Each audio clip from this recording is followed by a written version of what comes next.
Naiz irratian, bigarren kafea.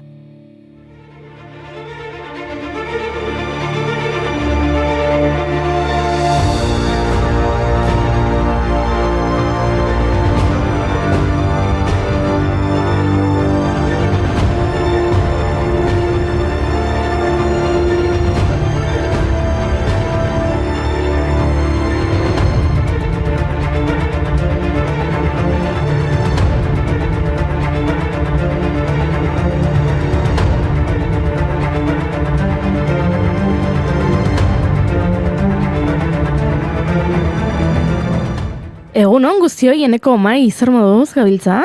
Egun on Goiuri, bani oso ondo. Oso. Egun on bai, primeran nien. Oso ondo, primeran. Nondik hasiko gara gaur? Beida, hortaz pizka tarraro etorri naiz. Gaur amaieratik hasi nahi dut. Bueno, mai, arraro. Hori da, postrearekin, ez da, mai? Ara bestea. Zer nahi duzu, pantxineta, elatua, intxaurrak. Nik aukeran intxaurrak, zalantzari gabe. Goiuri, baldaukazu intxaurra euskaiuren bat. Venga, noski mentsi daukatzuretzako eneko, prestatuta.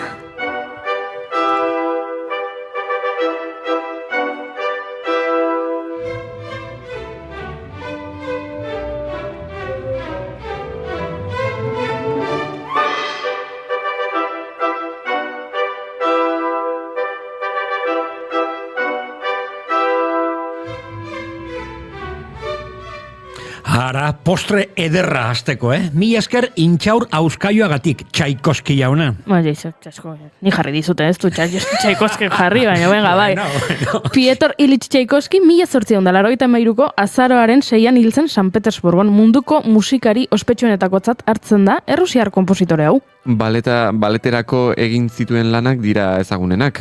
Beltxargen aintzira, loti ederra eta intxaurra euskaioa, besteak beste. Halaber, opera, orkestrako musika eta zazpi sinfonia landu zituen. A ber, beltxargak aipatu dituzueneko, beltxarga jangarria da. Postraren ondoren aragi pixkat ondo etorreko zaigu, ez da? Mai, mesedez, ez, beltxarga ez da jangarria. Baina egazti bat da. Bai, egazti guztiak ez dira jangarriak, mai, adibidez. Beltxarga ezin duzu jan, pelikanoa ezin duzu jan, pinguinoa ezin duzu jan. Edo arranoa ezin da jan. Ba, ingeles ez bai, haien diska guztiak irentzi ditut nik, The Eagles. Ederra lotura.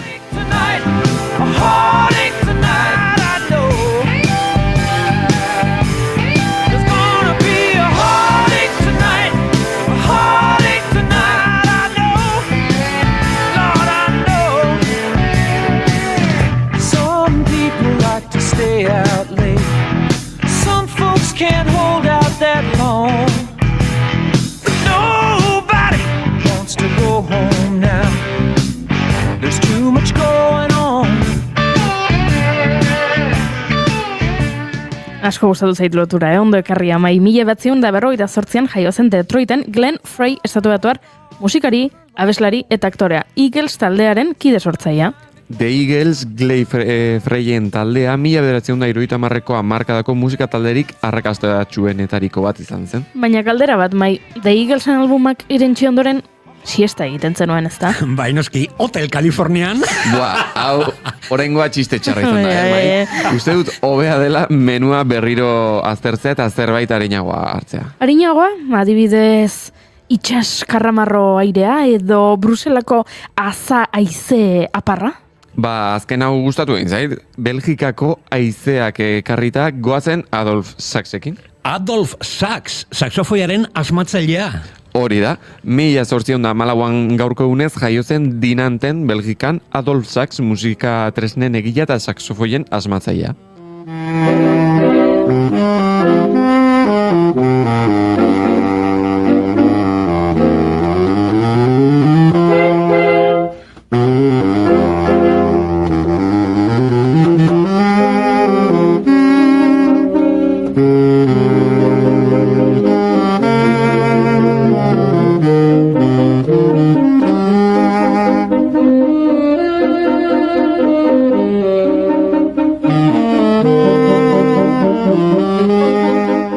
Funtsean, Adolf Saxek bere izena eman die 4 instrumentu familia nagusiri. Saxotrompetak, saxotrombak, saxotubak eta saxofoiak. Hau da lehen aldia egile batek ez duela instrumentu bakar batean, ez dela bakar batean zentratu, instrumentu familia oso batean baizik. Eta horregatik gaur saxofoiaren munduko eguna ospatzen da haren omenez. Aizue, ez juri bat txangurro aire horrek ere itxura hona zuen, Ez aldugu Adolf Sachs bat kantauri itxasuan, Nola ez du izango Eugenio Etxebarria? 1920an jaio zen Diman Eugenio Etxebarria Arroita, albokari eta albokagile bizkaitarra. Batzuen hitzetan, Eugenio azken albokari tradizionala izan da. Izan ere, arlo honetan Alejo Etxezarraga herrikidearekin batera Etxebarriaren lana oso nabarmentzekoa izan da. Alboka jotzen Jose Mari Bilbao eta Leon Artaberekin ikasi zuen, bai eta musika tresna hauek egiteariekin ere. Gaur egungo albokariekin ere harremana izan zuen, Juan Mari Beltran eta Ibon Koteronekin besteak beste. Akaso gaurko eguna albokaren munduko eguna ere izendatu beharko genuke, ezta?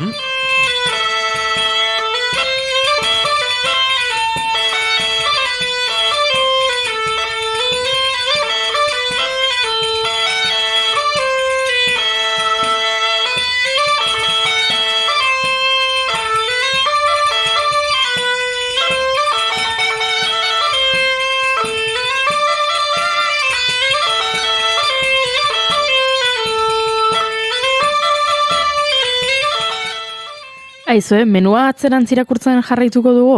Ze nahi duzu egonain? A ber, jan nazazu edo edan nazazu dion kartel txiki bat duen ezer baldugu Alicia Lurralde miresgarrien bezala. Ezagutzen nik norbait bere antzerki bilbidea Phoenixen hasi zuena Alicia Lurralde miresgarriaren obran, eta 2 Oskarri irabazi zituena gainera, bat La La Landekin eta bestea Poor Thingsekin. Egia, 1988an jaio zen Arizonan Emma Stone handia. Norbaitek esan zuen, behin aktore handiek ez dituzte filmak bakarrik egiten. Emma Stonek 2025ko irailean Film Workers for Palestineekin konpromiso ireki bat sinatu zuen, Palestinako herriaren aurkako genozidioan eta apartheidan parte hartzen duten Israelgo zinema erakundeekin ez lan egiteko konpromiso hartuz. Orduan, Emma Stone handia da zalantzarik gabe.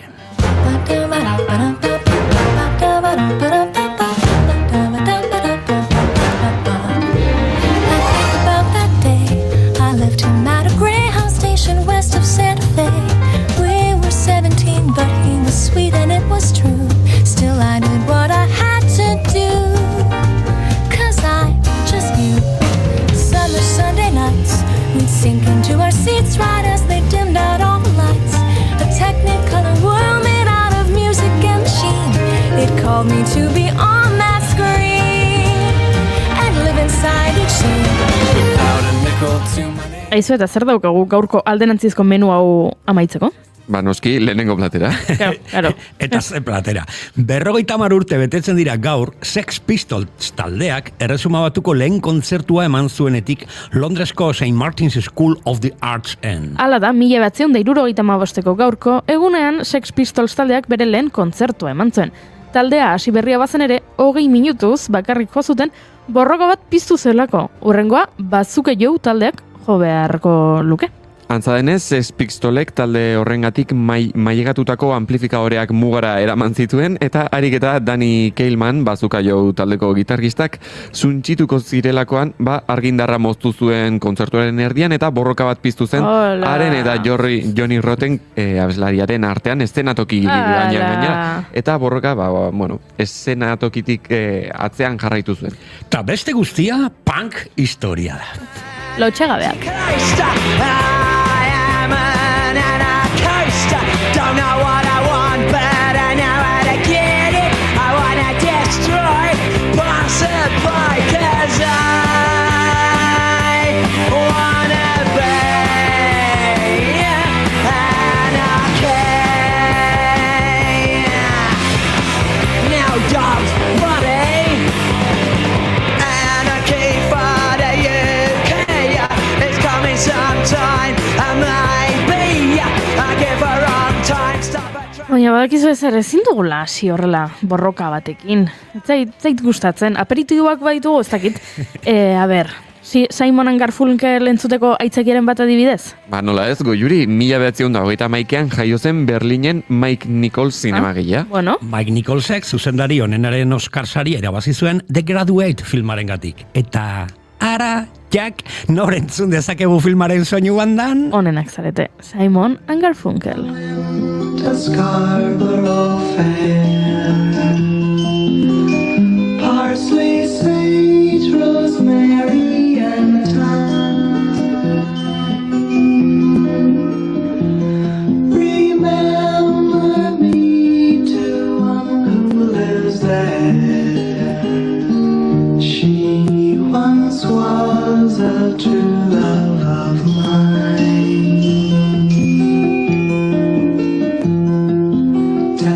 Aizue eta norentzat dira gure mailan dauden plater hauek, gonbidatuak ditugu ala?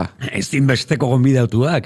Amaia Elizagoien kontalaria gurekin egongo da, ipuingarria izango da ekimenaren 5. edizioa aurkezteko. Unai Elordiren bisitera izango dugu Israelek errekonozimendu faziala Palestinarren aurka nola erabiltzen duen ezagutzeko. Eta gainera, pop kulturaren ikonografia katolikoak izan duen gorakada ez hitz egingo dugu baita. Ba, orain bai, menu osoa amaieratik hasierara dastatu ondoren, hasteko moduan gaude. Argi dago orain zer eskatu behar dugun, ezta? Noski, kafea, 2 katilu gainera. Egunon dastatze menu zaleok azaroak 6 ditu, eta osteguna da, ongi etorri, 2. kafera.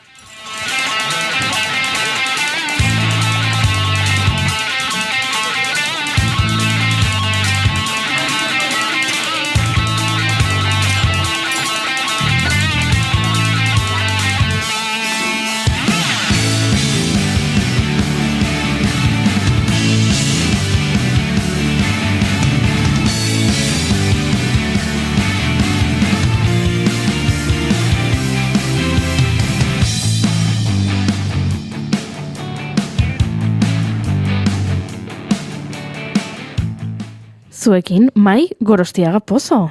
Egunon guztioi ederra menua, Eta zuekin, Eneko Iturbe Otamendi, egunon? Egunon.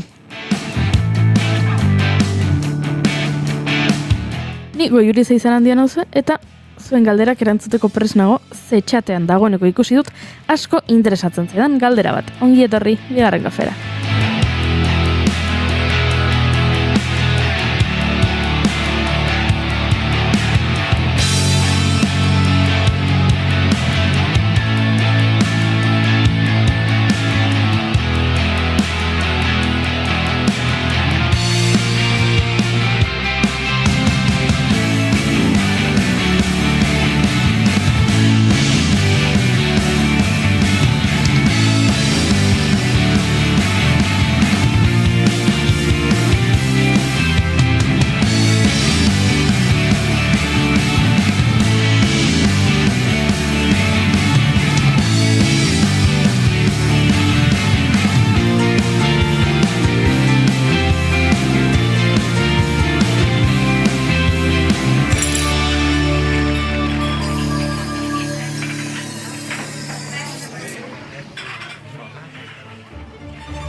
Ongi etorri guztioi 2. kafera, 2. kaferen 1073. saiora, azaroak 6 ditu, gu hemen 3 gara, eta txatean esan dute, zuek zarete 3 jogurines.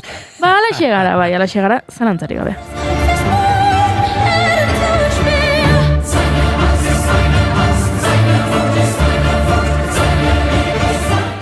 Eta hau agian ez da, bestirik aproposena maite dutak elkarbanatzeko agian aserrera garamatza gehiago, baina badakizue guk egunero irratsaioa horrela hasten dugula maite dut batekin, beraz, bueno, batekin ez, banarekin, beraz... Eneko zein hasiko da. Prest duzue? Ni prest bai. Bota. Azteko, izugarri maite dut musika hau, horrelako heavy metal klasiko, izugarrian iretzat, goizazteko. Beida, nik maite dut, egun hauetan, aste honetan, irakurri eta albiste bat, eta izugarri maite ditut. Dakizuen bezala, Ama Lulur obra, antzeslana, azken emanaldian, eman genuen, bendukilo kobazulo barruan. Guretza zan, opari izugarri bat. Hor barruan eskaini gure obra. Zer eta azte honetan irakurriet, mendukilo kobazuloak Espainiko turismo kobazulen bikaintasunerako 4. aktesaria jaso du. Así que bai, Euskal Herri maitu horrelako altxorrak, eta izugarri maitu gainera mendukilo ekipoa, Amaia Gobillar eta kompainia, zakit posten naiz pilo bat, porque badakit zelan egiten dute, ze maitasunarekin, zen mimoarekin, ikastetxe juten dira goizero, edozein momentuan atenditzen zaituzte ikusteko edozein gauza, galdera guztik, ez dakit troglobioak, estalaktitak, estalagmitak, eta inbesteko, ez dakit asko ikasi dut, kobazulo buruz beraiei esker, beraz ba maite zaituztet izugarri mendu kiloko bazuloa. Atzeko leiotik kantu. Ze polita da besten zoriontasunarekin gu ere zoriontsu jartzen garenean, hori oso sentsazio polita da ikusten Ederra. duzunean, asko maite duzun, ez dakit, euskal artista bati sari bat eman diotela ez dakit non, edo orain, forkesarietara izendatu dutela soroiz, Mas Palomasen egindako lanagatik, eta Bai. niri oso unkigarri iruditzen zait ikustea nola jendeak, hien, kasu honetan, Maik oso ondo ezagutzen duen dukilo ez, baina adibidez, nik soroiz ez dut aurrez aurre ezagutzen, ez da nere laguna, ez da nere familiako kidea, eta hala ere postu naiz, laguna izango balitz bezala ez, eta hori zapolita da.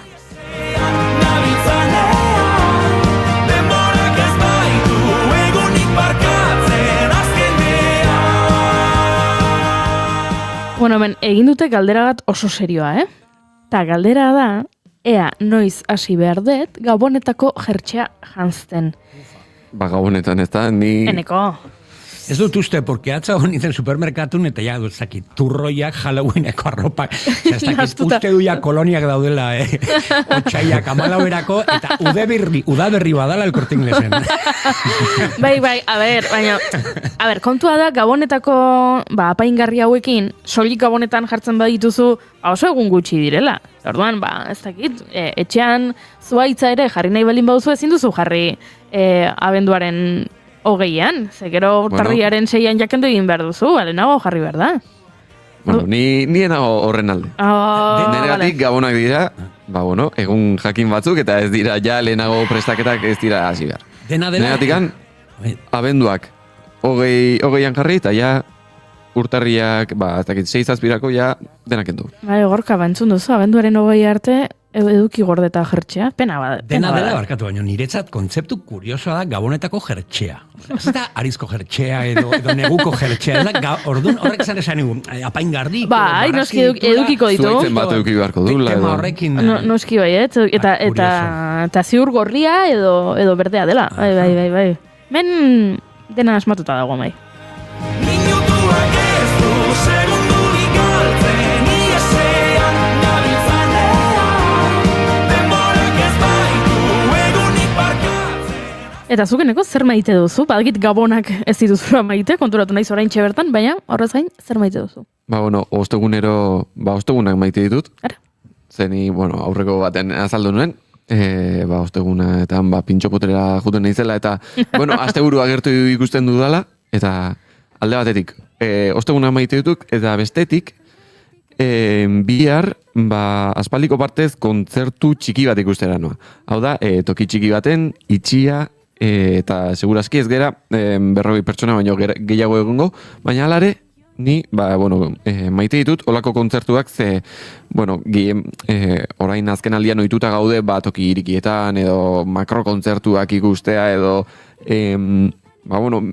sare sozialetan baita makrokontzertu kontzeptu berare horretaz aritzea, eta nik maite ditut alako kontzertu txikiak, askotan, ez dutela oso handi izan behar, handi izateko.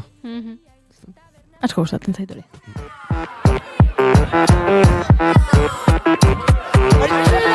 Garbizean beak ere berdinan izula, kontu batzeko gainan jantziten mutxurra.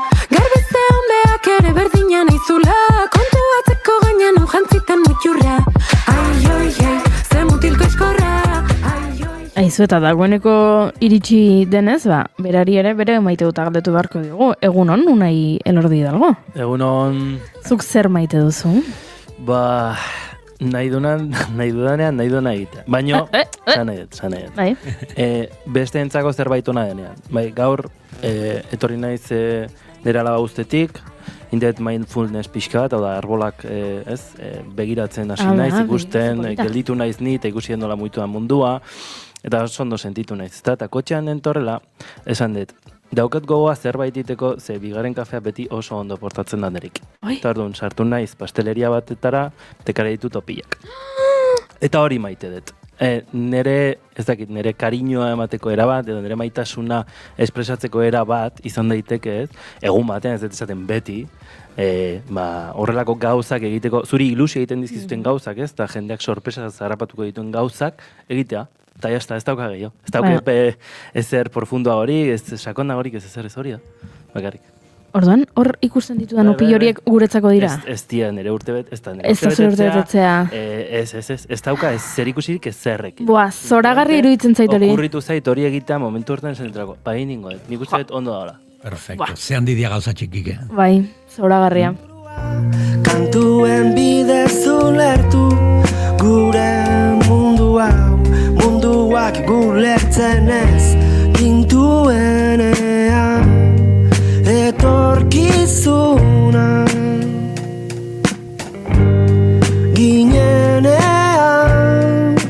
erreza zirudien erreza zirudien dena.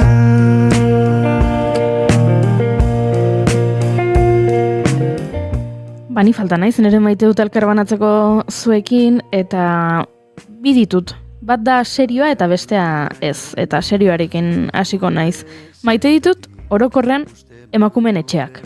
Sekulako lana egiten dute Euskal Herrian badauzkadugu ja mordoxka bat, ez? Batzuk berriak, besteak ja urte luzeko lana daramatenak, baina maite ditut. Zergatik ekartzen dudan gaur ona gai hau? Ba nire lagun batek baduelako arazo bat gizon batekin. Eta, arazo hori lanean daukate. Eta lanean, enpresak nire lagunari ez dio lagundu.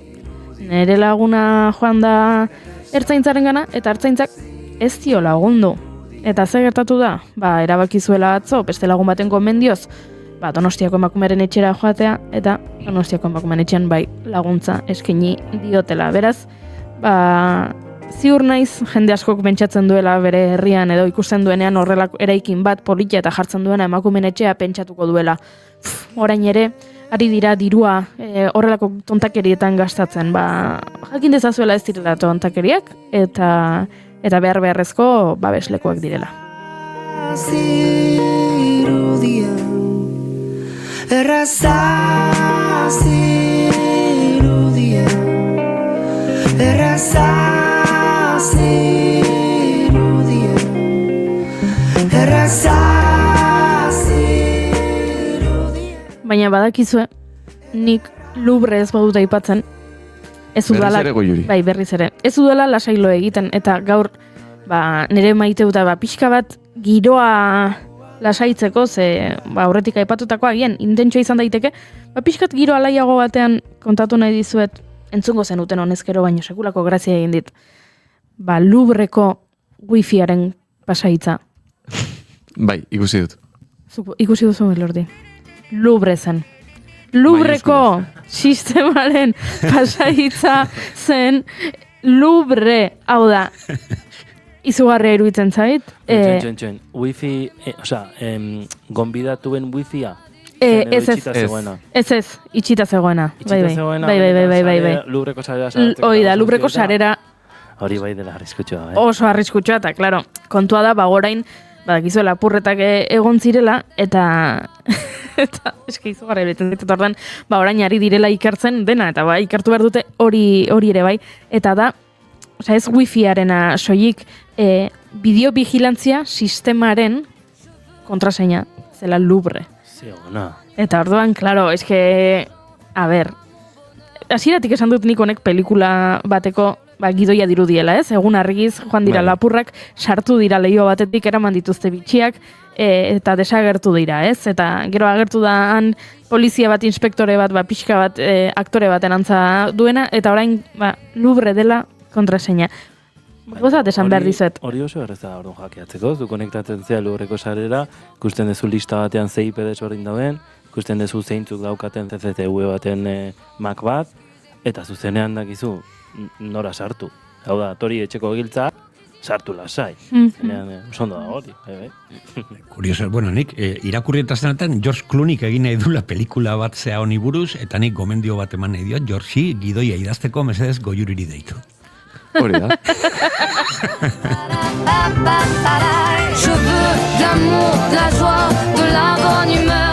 Eta gauza batekin amaitu nahi dut, ze jendea orain ari da barrez, ez? Nola da posible Louvren pasaitza hau izatea, nik aitortu behar dizuet, egon naizela lanarengatik edo beste arrazoi batzuengatik, euskal instituzio batzuetan, baita ere, datuak eta babesean egon beharko luketen hainbat eraikinetan, eta batzuetan pasaitzak horrelako xeak dira, joaten zara, ez dut esan nahi horrela denik, baino izan daiteke joatea aldundira eta kontraseina izatea aldundia.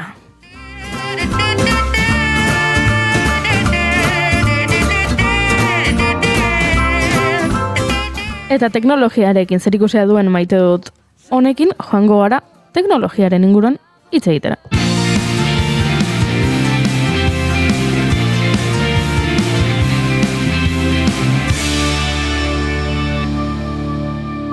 Emaiozu bigarren aukera bat egunari. Naiz irratian, bigarren kafea.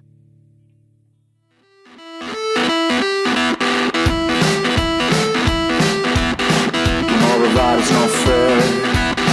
Don't worry, man, you get scared. Whatever happened to your heroes, you can be free. There's not fight more. So let's just find that key. You gotta get a shower, please. Status D, status D.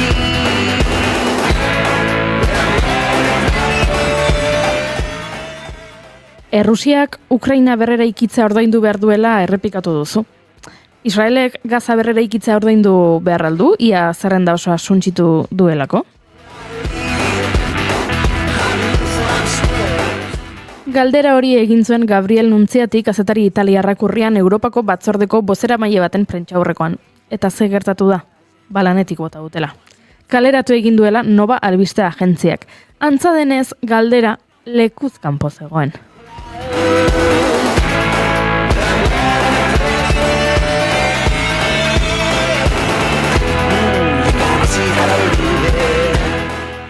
Antza denez, genozidioa deitza gaizki dagoelako atera kontuak. Guk Israelek egiten duen sarraskiaz hitz egiten jarraitu nahi dugu, baina gaur teknologia ikuspuntutik jorratuko dugu gaia. Adibidez, nola erabiltzen du Israelek aurpegi errekonozimendua herritar palestinarrak monitorizatzeko?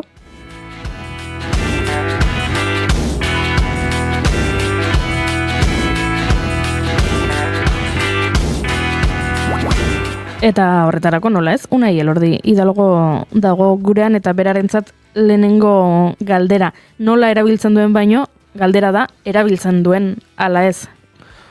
Erantzutean nahi zu? Bai. Ezta? Vale.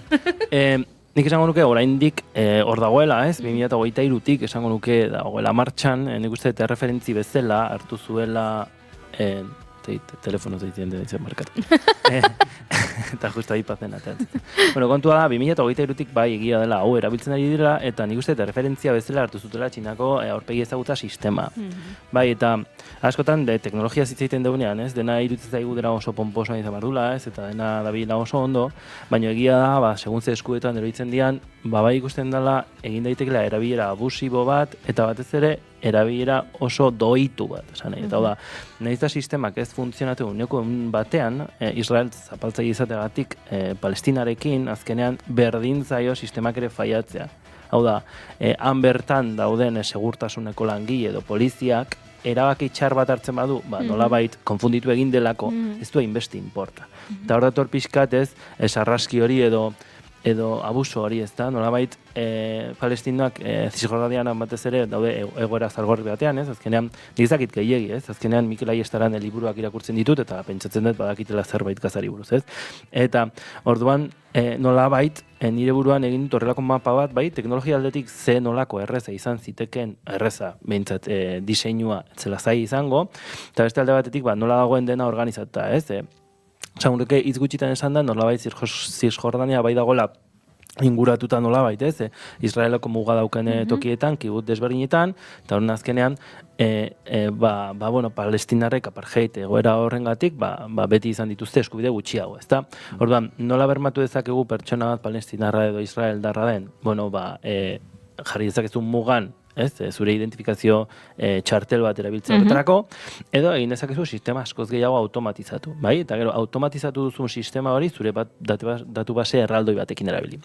Zer dauke oso ona aurpegi ezagutza sistema batek, kamera bat bakarrik jarrita, jakin dezakezula benetan zein egon daitekeen atzetik. Hau da, nolabait, irudi batetik atera dezakezu vektore biometriko bat, hori izango zen pertsona horren identifikazio bat bezala, eta hori enparejatu dezakegu pertsona horietaz dauketen informazio guztiarekin, ezta? Orduan azkenean, Israelek erabili du kontrol sistema bat non era oso abusibo batean sortzen duen batetik horrelako datu base biometriko erraldoi bat eta teknologia pertzeptibo horretatik preskriptibo batera pasatzen dira. Hau da, nik imaginatzen dudana, bai, ez naiztelako sartu sistema horretan. Nik imaginatzen dutena, sistema horrek dauzkala bi alde, ezta? Alde bat da automatizatuta dagoena eta beste aldea da poliziak hartzen duen erabakia. Bai? Eta hor badago prozesu bat non nolabait aurpegi ezagutzarekin enparejatzen dugu movimentu hau, eta azkenean atera ditzazkeo eukituen antecedenteak, ze azkenean nahi egiten dute. Bai? Orduan, antecedenteak ikusi dezako zenbat aldiz den kartzela, zein dan bere etnia, zein dan bere erlijioa, ez? Eta kasu horietan nahiko importantea izaten den gauza bat. Beraz, hor erabaki dezake polizia batek, edo segurtasun langile batek, israeldarra denak, esatea zu ezera pasako. Eta sistema konfunditu daiteke. Bai? Baina kasu horietan nahi irutzen zait, baina hau berriro diot, polizia horren tokian jarriko banitz, esango nun, bueno, baina faiatzen badet ez zer gertatzen, ez? Nahiago dut jende gehiago atxilotu edo jende gehiago isufriarazi eta behintzat ez pasatzea Palestinoa benetan Israelea merezi ez duenean, ez? Eta hor, hasten naiz konturatzen nola egiten duten adimen artifizialeko sistema perfektu bat guztiz doituta dagoelako, bai? Eta hoain dator azkeneko trukoa. Sortzen dutena batetik badago zati bat dela, ez? Hau sistema hau da, ez dakize Wolf izena du, bai? Eta ez dakit esatu Red Wolf. Red Wolf izan diteke, bai. Orduan, kamera sistema da Red Wolf eta zibersegurtasunean erabiltzen da red eta blue koloreak erabiltzen dira, bai? Redak egiten dute exploitak edo sistema hakeoak egiten dituzte eta bluea saiatzen da konpontzen, bai? Eta horrela mantentzen dituzte segurtasun munduko legeak eta gozaiek, ez? Irudi hori hartuta, batetik Red Bull izango zen kamera sistema eta aurpegitza ezagutza sistema eta informazio eskuratzea eta erabaki, ez? Automatizatuak bistaratzeko polizia edo segurtasun langileari eta Blue Wolfek egingo zuena izango zen informazio hori pantailaratu eta gero hori, ez, poliziak esatea baietze ez. Baina hemen, sartzen da gamifikazio edo estrategia oso injustu bat, oda, zu puntuak edo nolabait, ez, lanerako horrelako benefizio desberdinak lortzen ari zara, zuk zenbat eta hobeto lan egin. Eta kasu horretan oso erraza da kuantifikatzea zer dan zenbat eta hobeto lan egitea. Hau zenbat eta jende gehiago bihaltzen badezu, kartzelara edo ez dakit kasu honetan zein izango zen, ez? Baina kasu horiekin sari desberdinak lortuko zituzten, beraz, sortzen ari zarena da, bai, kompetitibitate internoa zure langile artean, eta batez ere, desberdintasun txiki horiek importantego sentiarazi eta horrela gehiago eskuratzea. Berez, sistema perfekto bat da. Baina guztiz doituta eta guztiz, ez, giza eskubideen kontra dagoen zerbait da, baina nahi egiten duten, ez, irutu zait, benetan interesgarrian nola adimen artifizialeko edo ikusten baldin badu eske honek dauka adimen artifiziala eta gaina aurpegi ezagutza kontuz, ze bi aurpegi ezagutza daude, dago batzuk konstienteki egiten dezuna, ez zure mobila desblokeatzeko edo ordainketa bat iteko edo toki bateko sarrera lortu alizateko eta beste esan genezake dela pasiboa, bai Txinan eta bai Israelen erabiltzen dela, hau da, zuri konsentimentu eskatu gabe egin dizutena. Eta zati hori da ilegala, eta iten duten beste guztian, noski, ez? Baina bai egia dela askotan, ez, hauek ez dira egunero ateratzen, eta horrelako gauzak gertatzen jarraituko dutela, eta bai irutzen zaitela, ere bai, ez, nolabait manifestatu behar direla, eta esan behar direla, ez? Gainera irakurri dut, soldadu israeldar batzuek, kontatu dutela, inzentiboak edo dituztela sistema horrekin, geroz eta jende gehiago identifikatu, orduan eta ez dakit, puntuak, sariak, soldata igoera edo ez dakit nola, baino bai, saritu egiten dela hor dago gamifikazio estrategia. Eta hor ere, egin ditzazkezu joku pila bat. Hau da, gamifikazio estrategia oso errez bat da, hasieran puntu asko ematea. Hau da, jendea jokuan sartzeko. Eta jarriko ditut ez, oso bizarro emango esango dudanak ez, baina adibidez, lehenengo 10 bidaltzen baldin dituzu espetxera, irabazten duzu hau ez, eta orduan eredu bat jartzearen ez, bukinen adibidez, genius balimazea, genius bat egitea oso erraza da. Eta orduan jendea engantzatu iten da, eta azten da genius 2 izaten ez. Eta genius 2tik 3 gehiago dago. Genius 3tik aurrera ja ez du merezi. Ez daude gehiago, eta orduan ja hor gelitzen da ez. Hor lortzen dezuna da, jendeak komentaria jartzea. Kasu honetan, lortzen dezuna da, era abusibo batean, poliziak horri benetan sinesmena ematea beak bere benefizio propio lortzeko, ez? Gamifikazio estrategia hori guztiz ilegala da, baina estilo horietako estrategiak ez dira horren zaiak erabiltzeko. Eta orduan azkenean, desberdintasun txiki horiek poliki juna ala, eta jasotzen dituzunean daukazun feedbacka, laguntzen die beraiei ere geroz eta gehiago ajustatzen zezkenean sistema hauek arestiak dira. Ez dituzu bakarrik datu biometrikoak gestionatu behar. Ere gestionatu behar ezu, konputazio maila, oda, pentsa zenbat kamera egon daitezkeen, non, eta gero kameraren kolokazio ere interesgarria, zeren goran jartzen baldin dituzu zailagoa da, orduan nahiko erdiparean egongo dira, ikusgarria egongo dira. Bendola bait, lortu nahi dezuna da, ez denak guztiz kontrolatuta aukitzea, eta bereie jakita benetan ze egoera zaurgarrian dauden, ez?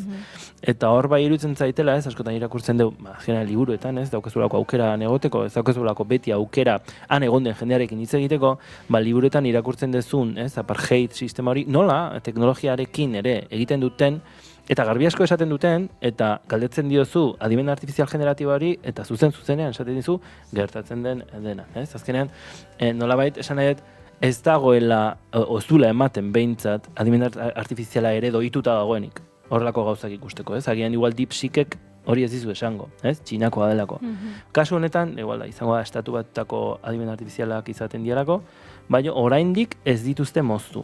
Eta bat sensazioa denborarekin hori ere grokek egiten duen bezala, edo Elon Musk gustatzen duen bezala, ez? Nolabait muturreratzen eta bakari pertsona batzu erakusten, eta hor badago asko esateko bai. Hemen aipatu duzun hitz klabeetako bat da autorizazioa edo kontsentimentua, hau da, hau egiten da gabe. Ez? Kamera grabatzen zaitu eta egiten du zure aurpegiare hau ikerketa biometrikoa, zuk baimendu gabe, baino guk hau egiten dugu baimenduta. Hau da, nik mugikorrean nire mugikorra desblokeatzen dut nire aurpegiarekin. Oinarrien sistema horixe da. Azkenean atzetik egongo zena, desberdina izango zen, hau da. Apple jakin ezak zein da zure aurpegia, zein zaren zu, zein den zure DNI-a, baina ezin du jakin zure bankuko kontuko mugimendu guztiak, ezin du jakin zein den zure religioa, ez bali baina zuzuk esaten. Orduan, askotan, egia esan, ia eskatu gabe ere gauza asko ematen dizkiogu, ez? Baina, azkenean zuk, nolabait zerbait irakurri dezu, edo esan dizute zerbait irakurri dezula, zuk esan dizu baietz irakurri dezula, orduan zuk kontratua firmatzen ari zara momentu horretan, bai? Zuk zure arima saltzen diozu deabruari, bai? Hori erabili alizateko, bai? Baina kontua da, ez, adimen, aurpegi ezagutza pasibo horretan, zuri ez dizute galdetu. Eta hori Europan guztiz ilegala da. Orduan, hori ikusten dira, ze desberdintasun dauden, ez? Eta nola, badago abuso hori, eta benetan, molestatzen dit pila bat. Hemen, arriskutsua, hau bere hortan gertatzen ari da, noski arriskutsua dela, baina arriskutsua izan daiteke baita ere, momentu honetan, naiz eta ilegala izatea, legeak ere aldatzen ari diren, teknologia garatzen ari den einean, hau, hemendik epe motzera edo epe ertainera, azkenean baimentzea, ez da? Izan daiteke, eta nik izango nuke azkenean gobernu bakoitzak edo independentea den edozein unitatek beraien erabakiak hartu ditzazketela eta gero esango dute, giza eskubideak existitzen dira, azkenean nahi dutena egingo dute, ez? Hau, bentsat, nire buruan horrela sonatzen du, ez? Orduan, bai ikusten dela, badaudela zona independente batzuk, nun beste batzuen babesarekin, ez? Egin ditzazketen, ez, gizakiaren kontrako horrelako, ez, delituak, eta gainera lasai asko publikatu eta esan begira ze teknologia ona daukagun, ez? Eta hor esaten duzu, ez, hori ez da era on bat, kontrol bat egongo litzateke, baina oraindik ez dago adimen artifizialaren polizia. Ez? Egongo da, ez dakit, egia esan, ez? Oain gabe momentu batean, non adimen artifiziala esplotatzen ari garen, hasi gara ikusten gauza batzutarako sonda datorrela, agian ez zela horren pomposo esaten zuten bezala, naiz eta orain ere ikusten den jende pila bat esatea adimen artifiziala erabili hartu eta ja, pixkat nekatu iten diate ez. Baina bai dala egia, daukatela gogoa aurten horrelako kasu batzuk ere, ez beti kontra negoteko, baizik eta esteko. Kasu batzuk interesgarriak izan daitezke, eta baino kasu errealak izatea, edo probatzea, edo egitea, eta horrelako gauzekin, jendea behintzat ikustea, adimen artifiziala ez dela magia, eta bai sortu daitezela gauza ezberdinak, azkarrago, eta nahiko ondo, eta gero doitu ditzazkezu, eta ondo jarri, ez? Orduan, horretarako hitzitik ere gogoa gaukat. Eta adibidez, ez dakit, eske, tratzen burura sortuko direla utxune legal pilo bat. Esan nahi, Europan erabat ilegala da, baina ilegala da ere Europan erabiltzea Israele jasotako informazioa, Europear bat juten bada Israelea, baimena daukate Europear hori egiteko, baten irekitzen dira hor galdera pilo bat. Bai, eta zitutena pentsatu, baina bai, ez dakite nola datuen sesio hori nola egiten dan, zuk behin muga pasatu duzu momentu horretan, ze benetan ze informazio hartzen duten, benetan den zure identifikazioa bakarrik edo Europari eskatzen dioten gauza gehiago behar ditula zuregatik, badazpare, normalen, honetarako erabiltzen den premisa beti da, gaizkila asko dago, kontu zibili, ze igual apurtzen dute, edo igual bomba jartzen dute, edo igual jende pila bat hiltzea, orduan kontu zibili dena, bai?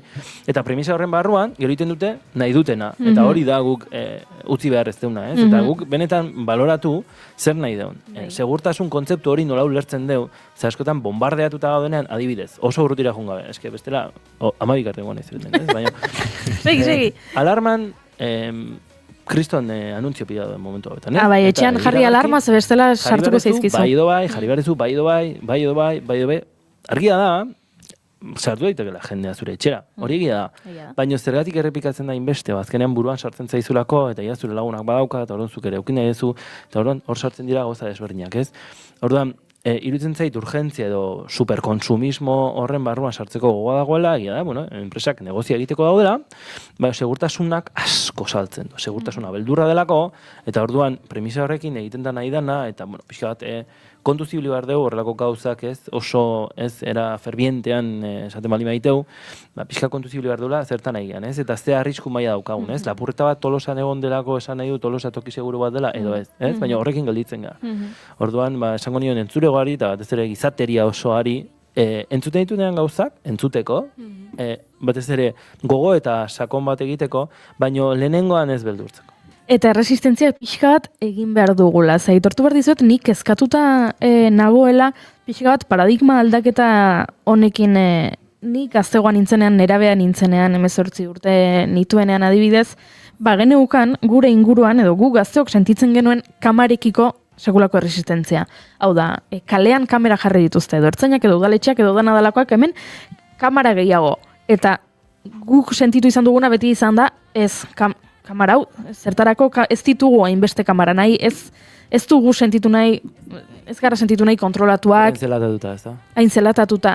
Eta orain, ikusten ditut, entzuten ditut nire bizilagunak, joaten naiz, ez dakit, inauteriak antolatzeko parte hartze prozesuetara, eta gazteenek kamerak eskatzen dituzte.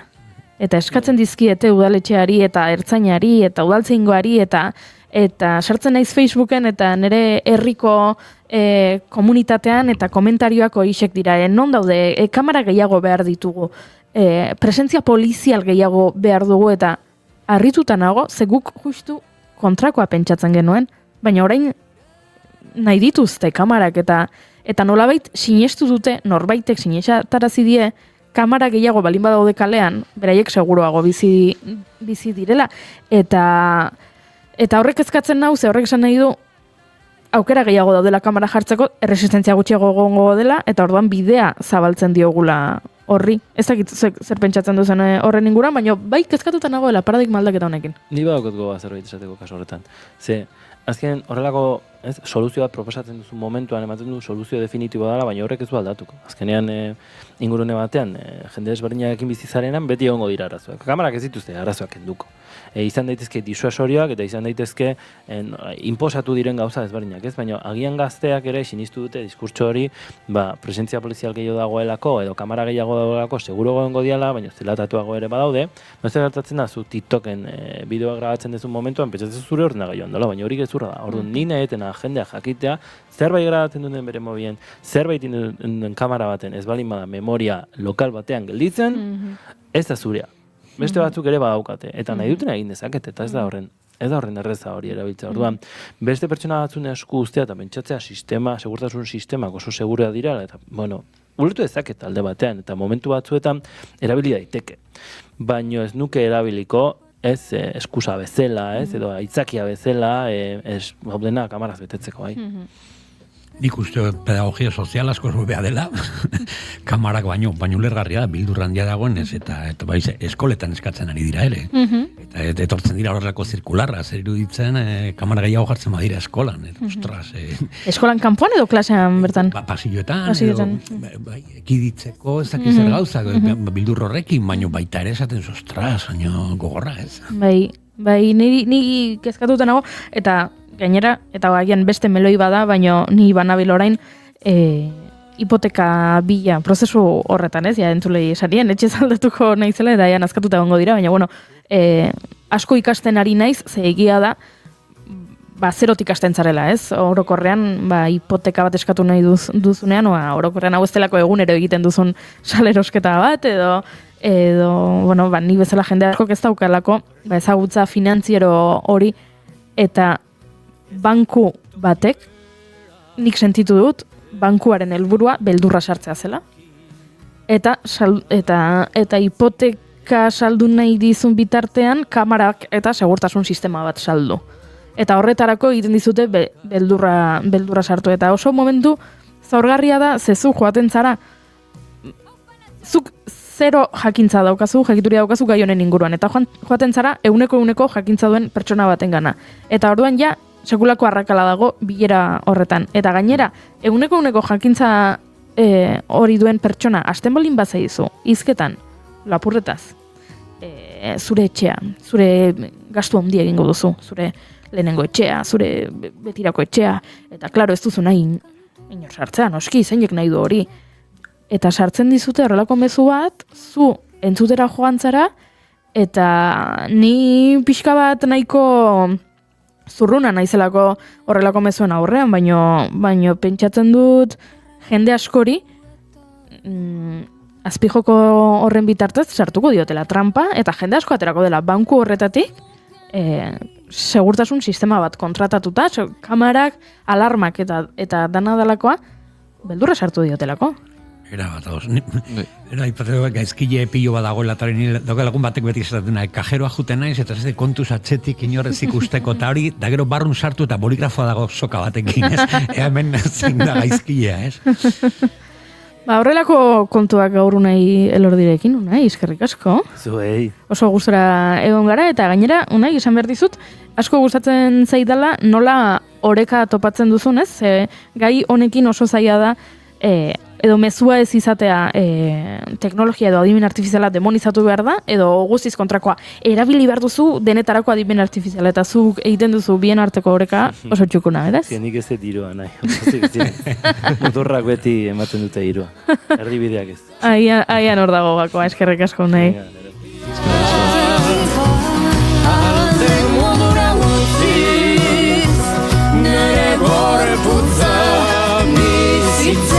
Lasai bezain adi bezain lasai, eman dezan berak, gainerako lurretan,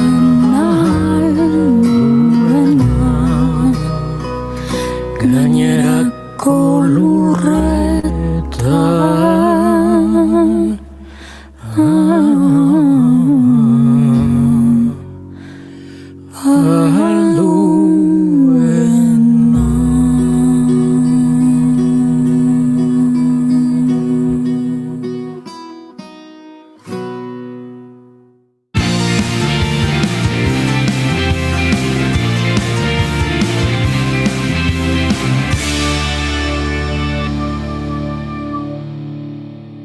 bigarrenak ez direlako beti okerragoak, bigarren kafea. Eta honen inguruan ari ginela burura etorri zait Eneritz Furiak artistaren abesti bat, berak badauka abesti bat Panoptikoa izena duena, oraintxe bertan entzungo duguna, ze Panoptikoa horrela azkar eta hitz gutxitan laburbilduta da Jeremy Bentham filosofo jurista eta erreformatzaileak sortutako kontzeptu bat, ez da eraikin bat, eraikin zirkular forma zirkularra dauka, erdian dorre badago, eta orduan leku guztietatik dena ikusten da. Eta zu ikusten zaituzte, noski.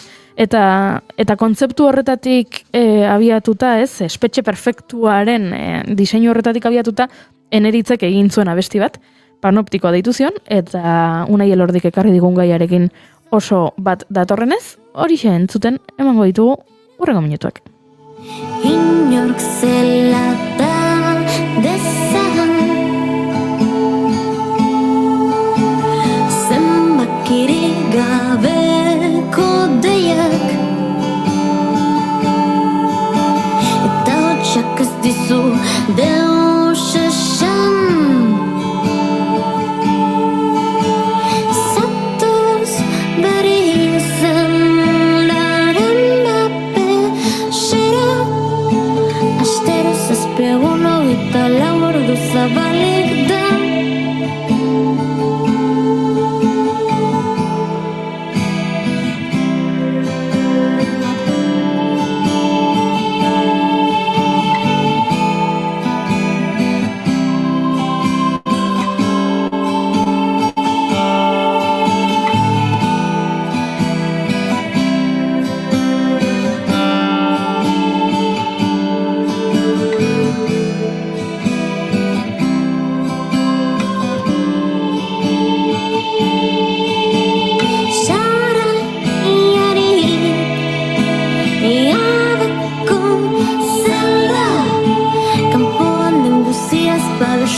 zaituzten paretak ondan mendia boz gora gaitu etan norneko du badagor delekutik atera zenbakirik gabeko deiak eta hotxak ez dizu deus esan zatuz berri zeldaren bape xera astero zazpiegun hogeita lau ordu zabalik da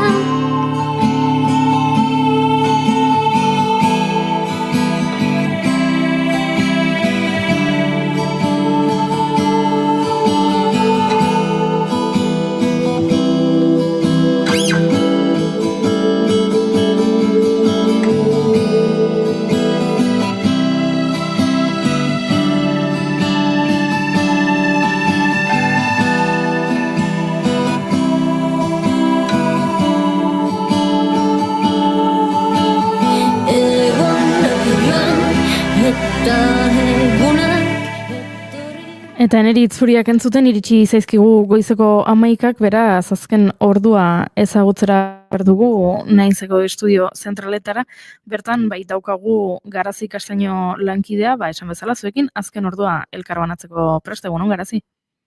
Egunon den hori, bai, bi albiste nabarmenduko ditugu, alde batetik labur-laburrean, kopo 30 zergak planteatu dituela moda munduari, teknologian, eta baita ondasun militarretan ere, klima finantziazio hori bultza egin alizateko, Azerbaijan eta Brasil, kopo 29 eta kopo 30ko antolatzaileak izan dira bide hori proposatu dutenak, esan bezala, helburua izango litzateke finantziazioa lortzea, klima larrialdiari aurre egiteko, eta bertan beraz, modari eragingo lioke, teknologiari eragingo lioke, baita armagintzari ere, eta karbono prezioari ere bai, beste kontu batzuen artean, sakonduko dugu, informazioaren ariaren bigarren edizioan, horretan, eta bigarren albistea, pantalla handitik dator, berri honak, Euskal Zinemari dagokionez, Los Domingos igandeak, eta Maspalomas, Euskal Ekoizpenak Forke sarietarako izendatu dituztelako, 3 sari irabazteko aukeran dira biak, sariak, tartean fikziozko film luze honenaren saria Lauda Ruiz Azuaren Los Domingos,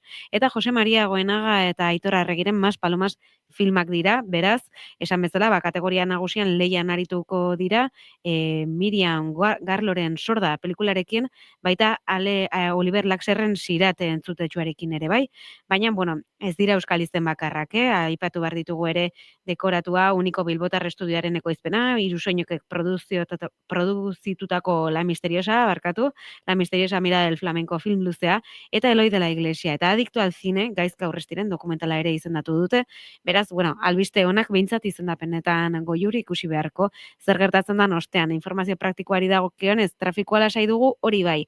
Haizeak jarraituko du gaurkoan protagonista izaten, ez dira inbolada gogorrak espero, baina, bueno, adi errepideetan eta kaleetan. Eta adi zuen garunetan, ze haizeak beti ere egiten digu eta zoratu egiten gaitu eskerrik asko Garazik Astillero. Aurrera jarraitu dugu, ondo iruditzen bazaizue, musika pixkatekin.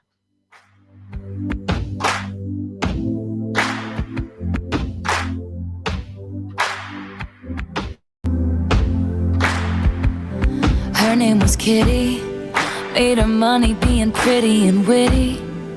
They gave her the keys to this city, then they said she didn't do it legitly. I bought a ticket, she's dancing in her garters and fishnets. 50 in the cast, 0 missteps. Looking back, I guess it was kismet. 5 urte betetzea mugarria izan ohi da gizakion bizitzan. 5 urte betetzearekin bat, hobeto arrazoitzen hasten gara. Irudimena areagotzen da eta historiak, rol jokoak eta pertsonaiak asmatzeko gaitasuna garatzen dugu. Esaldi luzeago eta osoagoak egiten ditugu. Galderak egiten hasten gara. Zergatik? Nola? Zertarako? Fantasia eta errealitatea bereizten hasten gara. Naiz eta batzuetan biak nahastu. Eta bai, ipuin sinpleak kontatzen hasteko gaitasuna garatzen dugu. Play the more that you pay. You're softer than a kitten, so you don't know the life of a showgirl, babe. And you're never gonna wanna. She was a menace. Beraz bai, 5. urte betetzea ospatzeko modukoa da. Eta hori egingo dute Iruñan, ipuingarria izango da jaialdiaren 5. urteurrenarekin. Eta horretaz hitz egiteko, gurean dugu Amaia Elizagoien. Egunon, Amaia? Kaixo, egunon. 5 urte ospatzeko modukoak dira, ezta? Bai, pentsatzen alduzu, eta gehiago halako proiektu bat 5 urtez mantentzen den hontan, Iruñako erdigunean, Nafarroako bihotzean, eta iarran arras konten gaude. Bueno, irakurri dugu, duela 5 urteko udazkenean, Karrikiriko liburu baten orrialde artean abentura txiki bat hasi zela. Abiatu zenuten abentura, une horretan norbaitek pentsatzen zuen 5 urte beranduago hemen jarraituko zenutela? Bueno, momentu hartan, gure zalantzan zenean lehenengoak ere funtzionatuko ote zuen, ez? Azkenean proiektu bat abiatzen duzunean, erraten duzu, eta jende hurbilduko ote da, eta lortuko aldugu egitan erakargarria den programazio bat sortzea, eta bueno, lehenengo urtetik arraserantzun positiboa jaso genuen, eta hor jakin genuen edo eduki genuen intuizioa, gutxienez urte batzu zibiliko zela, ez? Baina egia da 5. urtea dela, eta sensazioa da, oso indartxu eta gogotxu gaudela segitzeko, eta jendea aski pozik heldu dela, eta gero eta jende gehiago hurbiltzen dela gure jaialdira, ez?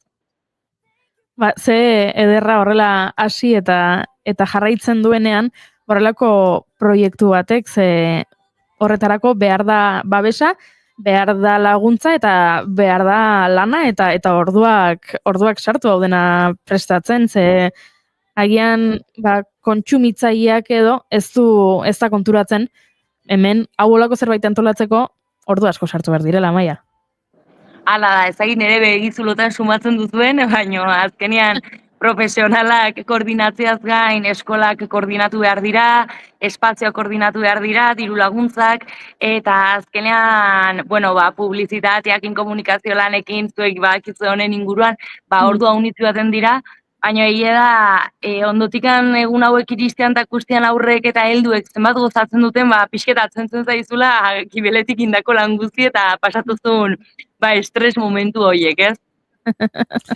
Egun ona Maia, zorionak 5 urte hauengatik, eta uste dut hemendik jasotzen ari garela ja ipuinen esentzia edo esango nukela zure ondoko geletan ja hortxe daudela eneko Aritza eta Gaston kontalari bat, ilustratzaile bat, umekin formatu superpolita juten dira klasez klase edo eta ordu bat ipuin kontaketan, beste ordu bat ilustratzaile batekin rotatzen juten dira gelak eta bar izugarrizko esperientzia beraientzako oinarriak jartzeko ipuintzaletasun honetan, ez? Bai, dudik gabe, zu ganden urtean egon zinen eta badakizu zertaz ari garen, eta nik uste dut batez ere oiez saiatzen garela zaintzen bai profesionala, bai etortzen diren entzuleak eta espazioak, ez? Eta guretako oso garrantzitsua dela sortzea espazio goxo bat, aurrek eta irakasleak gustora egoteko, baina noski gure profesionalak ere bai, eta izan dadin espazio bat, bai puñetaz maite mintzeko erteko modu batean, ez? Eta gure ustez, formatua laburra da, baina horrek ematen du aukera lan egiteko taldea unitzekin, eta azkenen ordu bete pasatzen dute sorkuntza lan hauen bueltan, ez? Eta nik uste dut hori gauza xarmanta dela, eta gainera hartzen dugun adintartia lehen hezkuntzako izaten da, ze bai sumatzen dugu, kaso aurrezkuntzako klasetara kontalariak gehiago joaten direla, baina lehen hezkuntzako aurrengana akaso sormen lanak ez ditugula inbertze bultzatzen edo bultzatzen ditugunak irakurketei zehazki lotuak daudela eta guretako aski garrantzitsuak dira ahozkotasuna indartu eta haren bueltan ere lan egitea eta nola ez ere baloratzea eta disfrutatzea sormen lan batetaz izan daitekena bezala ilustratzaile batekin sortu daiteken edozein arte plastiko, ez? Orduan, saiatzen gara fokoa inbertze zuten disiplina hoiei argia ematen. Eta egia esan publiko aditu, ni pasaden urtean egon nintzen, egia da, eta flipatu nuen, ez, bai irakaslekin, ze implikazioa, eta nola zaintzen dituzte umek, eta arreta bukaerako galderak, porque gerturatzen dira asko, gehiago jakin nahi dutelako, eta hori, ez dakit, horren atzean dagoen lana erakusten dula ere, ez? Goindala gutxiago naiz, beste jaialdi batean, umentzako jaialdi bat, eta esaten zutela, 5., 6. edizioa jaialdi baterako, umen jaialdi baterako, oso garrantzitsua dela, porque ja publikoa hasten dela pentsatzen jaialdi hori existitzen dela jaio zinetik. Hasten dira etortzen ja ume 4-5 urtekok eta ni jaio nintzenen jaialdi hau existitzen zela. Eta horren atzean zegoena, ez? Ze garrantzia zeukan betidanik egondala hemen. Begira, irakurketa hori enun egina, baino aurten kontutan hartuko dut eta erabiliko dut esaldi hau, aurrak ohartu daitezen, jaialdi honek ere eduki duela bere bidea haiek beren bizitzan bezala. Bai, segurazki, ez dakitze mailakok dira, 3. mailakok dira, juten diren umea gutxi gora bera, eta segurazki eskoletan ja 2. mailakok hasi, eta gu zergatik ez gu nahi, horrengo urtean jongo zaretela, eta beraientzate iniziazio prozesu hori oso garrantzitsua da uste dut. Bai, gure kasuan iten duguna da, urtero hartzen dugu ziklo bat, LH bat eta 2, gero 3 eta 4, gero 5 eta 6, eta orduan, saiatzen gara pixkat rotazioi egiten, eta zikloka errexago delako ere kontalariaren dako eta ilustratzailearen dako antolatzea bere programazioa, eta iarran, polita da ikustea, adintarte bakotxak duela bere bizitzeko modu propioa, baina azkenean denek gozatzen dugula, ez, ipuinaren bueltan. Nola egiten duzu prozesu hori, ez? Jaialdiari forma emateko adibidez, zenbazauet ekipoan, noiztik hasten zarete, ekimen berrik, finkatu daudenak, horrelako gauzak nola erabakitzen dira? Errango nuke biltzen hasten garela pixket jaialdea bukatuta segidan, ze balorazioakin batera hasten gara forma ematen urren urtekoai, saiatzen gara kontutan hartzen, ze probintziatik datozen gure protagonistak eta zentzu hortan aniztasun bat ematen saiatzen gara, eta ondotikan, ideia da Euskal Herriko hainbertze kontalari aukera ematea, eta poliki-poliki ere batzuk joanen dire zikloa errepikatzen, baina, hasiera batean, zabaltza, ikustea ere Euskal Herriko jendeak zenbat jende dabilen ipuinen bueltan, eta zenbat jende interesgarri dagoen ipuinen gibelean, eta nik uste dut, kontatzeko modua unit daudela, kontalariak bezain bertze, eta ere arrasa berazgarria dela, aldiro ikustea kontatzeko modu ezberdinak eta pertsona ezberdinak tabladu gainean, ez? Eta rodari binomio fantastikoa, bueno, rodari bere baimenarekin deituko ego binomio fantastiko korrelako bikotek, ez? Gaur Gaston eta Eneko Aritza gongo direla, baino pasako dira hori bai, bihar adibez Maider Galartza, Maite Gurutxagarekin batera, egongo da bai Maider Alzelai, Gotzone Butron eta Itziberraia, Zuzeu, ez dakit ekipo zoragarria urtengoa. Bai, egerran arraskonden gaudez, urterik urte ekipo bikainak eduki ditugu elkarlanerako, eta egerran esperientzia aski ederrak eduki ditugu, eta nik uste dut, aurtengoa ere oso berexia izanen dela, ez? Eta azkenean eskoletako formatuak lotuak daude lehenagotik, baina hortziraletik aintzin publiko guztiendako ereki dagon gitaragoa daukagu, eta aurten espazioa ere aldatu da, laba haunditu duten, eta egiarran, guretako ere apostu bat da, ez? Ea laba betetzea lortzen dugun, eta ea lortzen dugun espazio berri hau goxatu eta ipuintzea.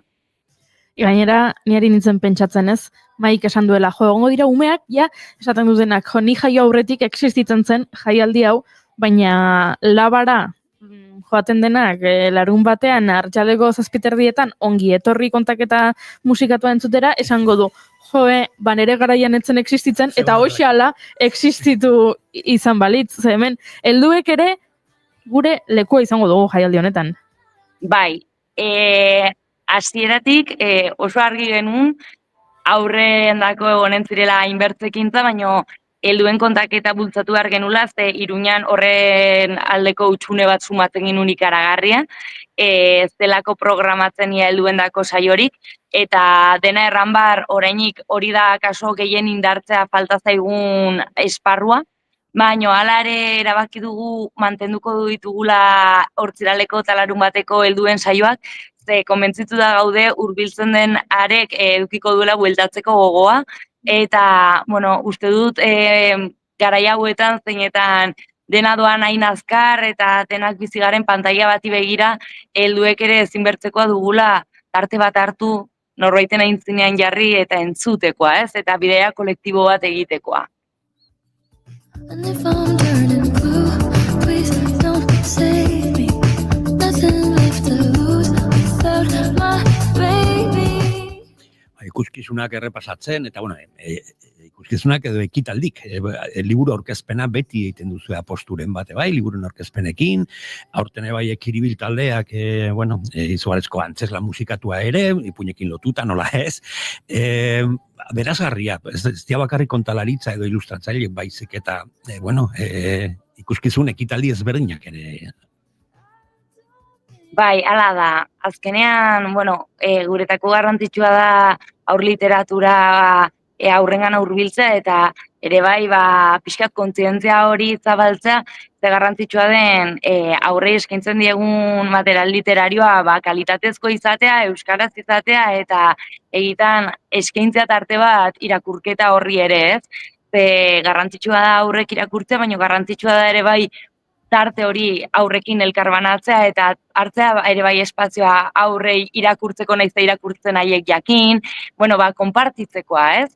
Gu komentzituta gaude, badela elkarlanean egin beharreko zerbait literatura batez ere urtzaroan, eta kasu honetan Etxepare sariari garrantzia handia ematen diogu, ze Nafarroan eskaintzen den sari bat da, uste dugu azkenean aur literaturari indarra handia ematen diola, eta orduan orkestra zoragarria edukiko dugu aurkezgai lehenik ere eta behin laun betian, goizean, eta ondotiken guk aurkeztuko dugu liburua oso berexia dena Amelie eta Xirrikituen Jostunak den proiekturako, eta, Angel Perotxenarekin batera aurkeztuko dut, eta egingo dugu aurkezpen musikatu bat liburuarena, eta, guretako ere oso berexia izango da, nire musikari oia bera izparekin etorriko da aurkezpen hau egitera, ze elkarrekin kontatu dugu ipuina urte luzez, eta, orain aukera edukiko duzu, testuan ere jasotzeko, eta orduan, emozionatuta egia erran.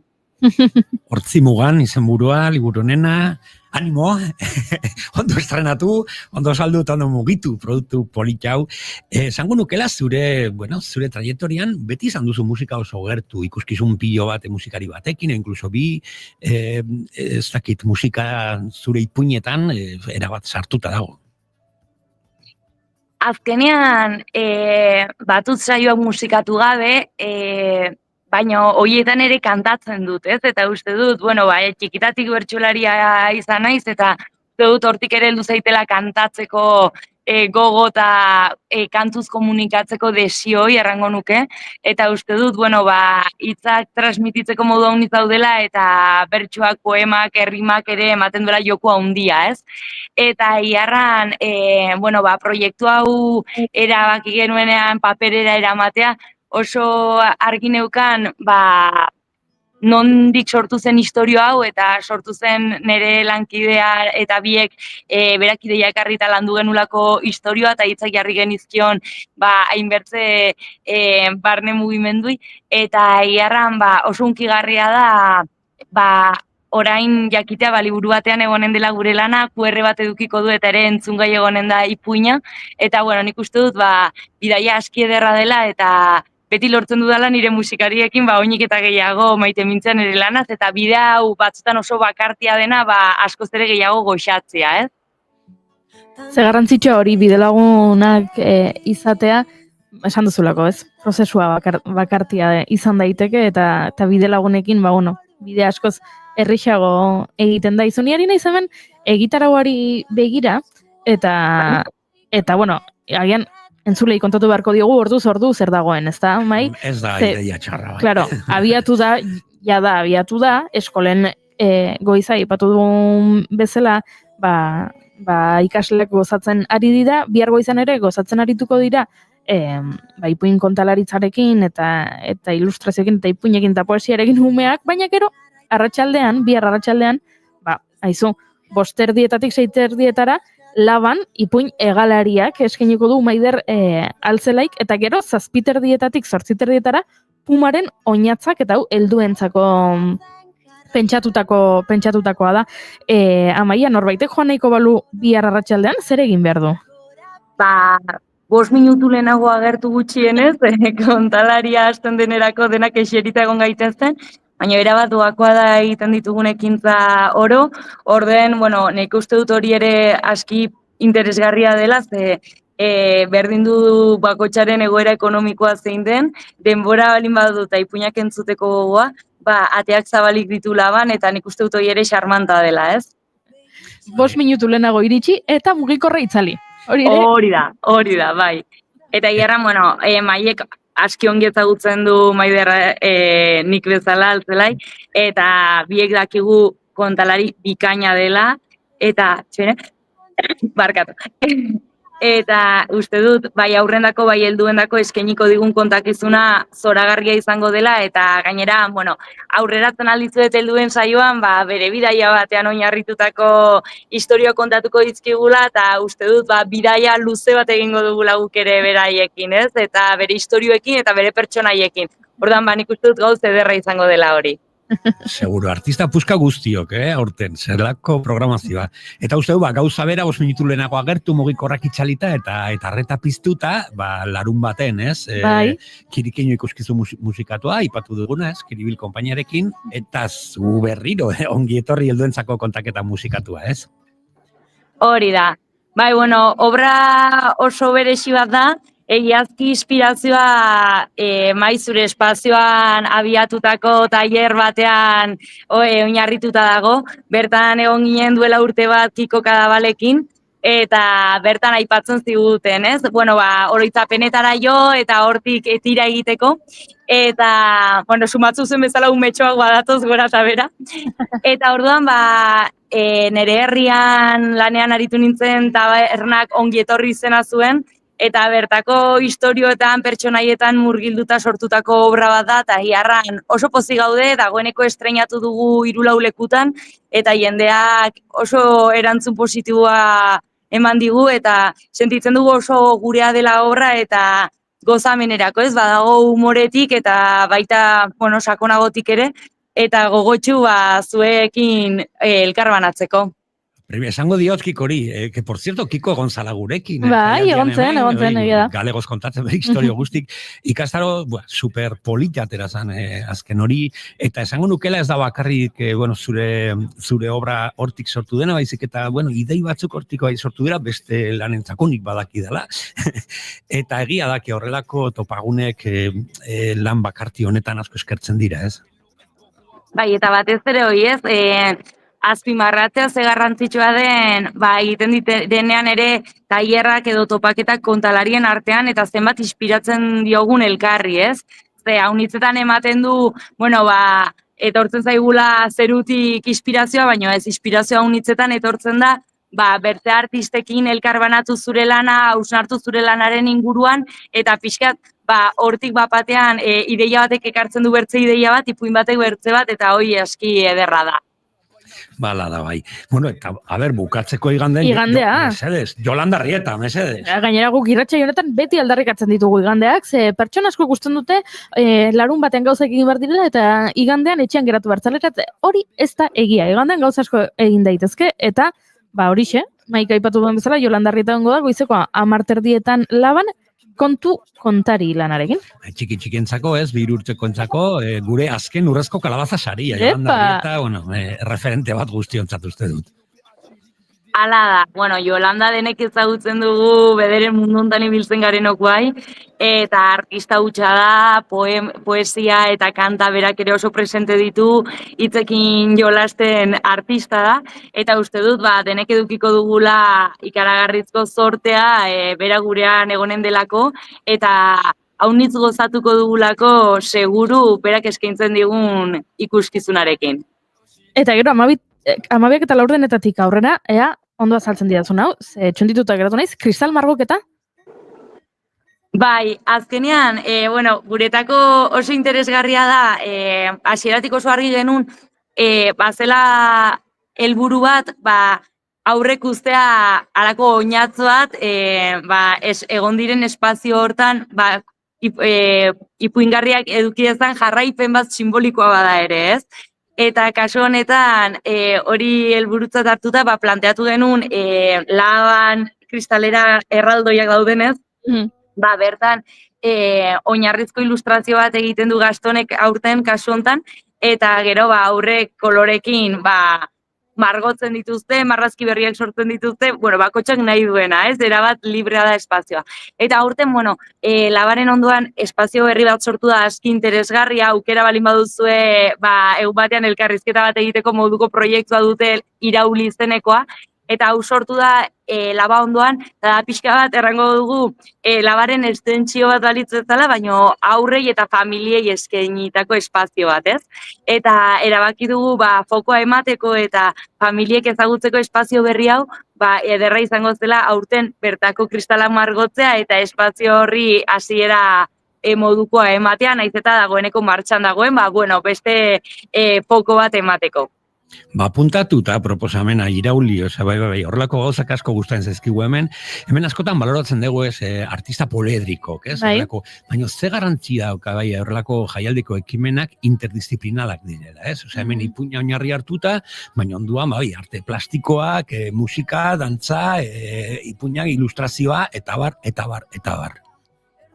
Hori da, bai, eta azkenean iraulin aurtengoan guk kristal margoketa egingo dugu, baina urtean zehar hainbertze ekintza egiten dituzte aski zoragarriak, eta batez ere hori ez, komunitatea sortzea da helburu, euskal komunitate bat Iruñako erdigunean, kulturaz eta aiziaz gozatu alizateko euskaraz, eta artista zoragarriekin hainbat disiplina hasiko diren espazio bat izango da, eta uste dut egiten aportazioa handia egingo diona Nafarroako euskal zaleoi eta euskal komunitateari, ez? Eta ze garrantzitsua den, gainera, azken urte hauetan zeinetan akaso euskerak ez zuen duela urte batzuk zeukan foko bera edo indar berarekin, ez?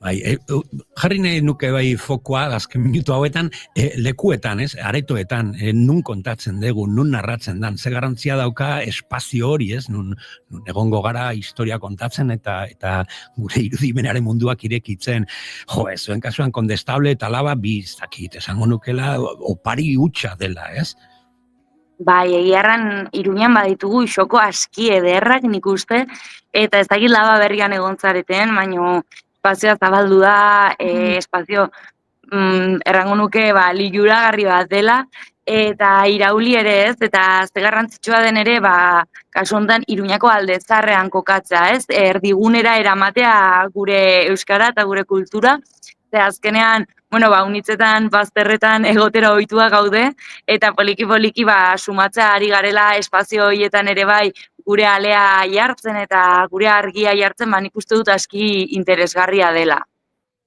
Eta, baita ere beste tenplu bat, aitzindaria den askorentzako behintzat zer dakarrik hiri. Mercedes, eskerrik asko regotagatik beti, zelako ez dakit energia eta ze talde polita, hemen musu handi bat. Nola esplikatu, zer dakarrik hiri?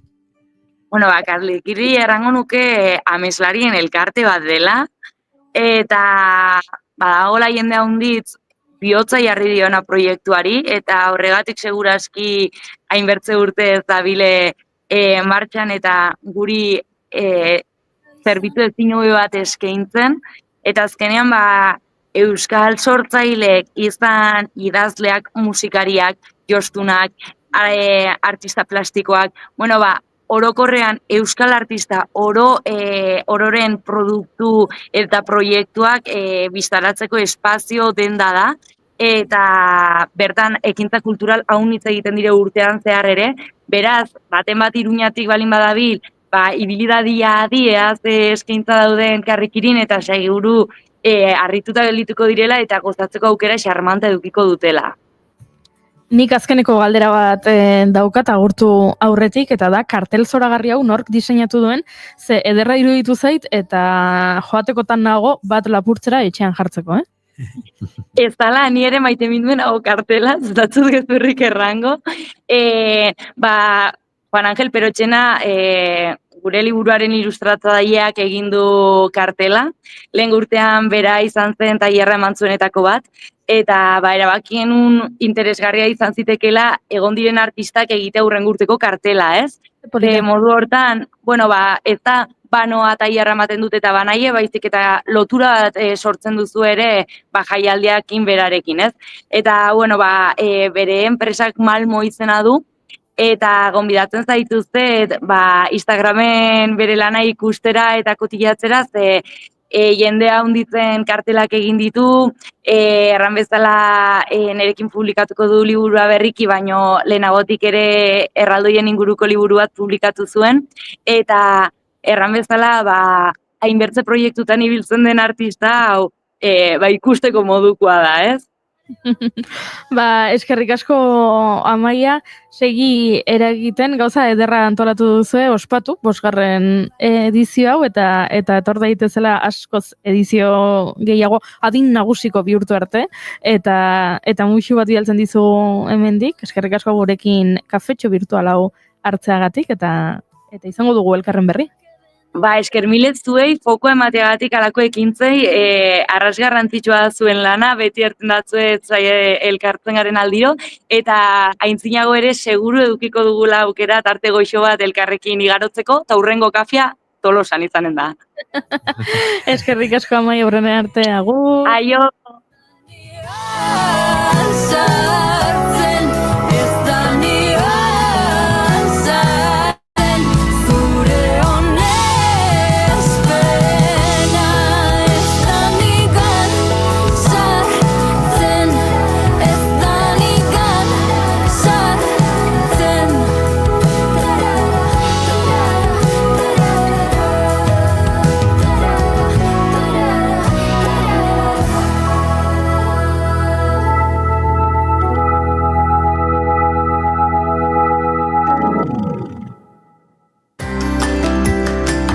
Aizu, baltzenekien oraindik hipoteka gastuak erreklamatu daitezkeela?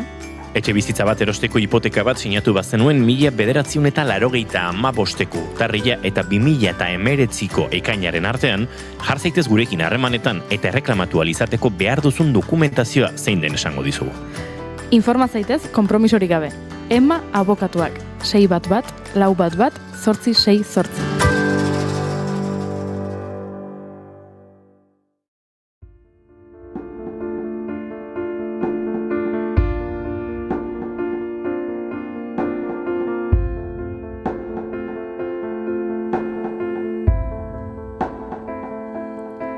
Por tu iglesia que te espera a oscuras. Ipuineta zaritu gara orain, baina zinemaren jaiaren 25. edizioa ospatu dugu azken egunetan Hego Euskal Herrian. Gaur da, azken eguna, baina dagoeneko 100 Euskal Herritarrek 3 euro terdiko prezio berezian ikusi ahal izan dituzte zinema aretoetan, pelikula ugari. Eta hitzaki horretan badakit nik, asko izan direla Alauda Ruiz de Azuaren Los Domingos ikustera joan direnak. Eso es serio, ¿eh? Lo de la vocación. No entiendo ese empeño tuyo en encerrarte allí con 4 viejas. ¿Tú le has animado a que vaya a la universidad? ¿Le has explicado por qué te parece una locura que se encierre en un convento? Son monjas de clausura, ¿eh? Había pensado, si Ainara sabe que puede contarme lo que sea, lo sabes, ¿verdad? ¿Por qué no la llevas al psicólogo? No está loca. Pero algo le pasa. Pero vos no ves que atacándola así solamente vas a conseguir alejarla más de lo que eso está. La fe es un regalo de Dios. ¿Se tiene o no se tiene? Es verdad que el amor es un sentimiento poderoso, pero tú tienes que experimentar muchísimas cosas. Tienes 17 años, Ainara. No, lo que tenemos que intentar es generar espacios donde tenga otros puntos de vista. ¿Te estás riendo de mí? ¿Y tus queridas monjas también te estás riendo? ¡Contesta! Tú sigues prestando la atención. Igual ese es el problema, ¿eh? Demasiada atención. Déjala respirar. No le insistimos. Le hacemos la maleta y se la ponemos ahí dentro. Si te vas, te voy a echar tanto de menos. Es una vocación religiosa. No se le va a pasar porque le ofrezcas un plan mejor. ¿Cómo se le va a pasar? Bueno, pues no lo sé, Maite. ¿Cómo se le va a pasar? No tengo ni idea.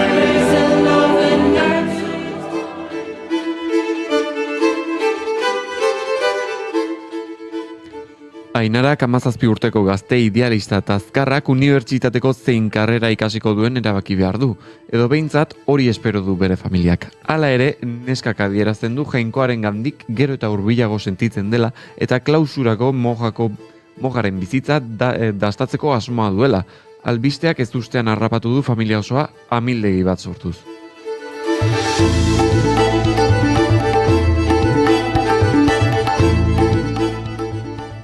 Jakin min handiz joan nintzen filma ikustera. Kristau eskola batean ikasitakoa naiz.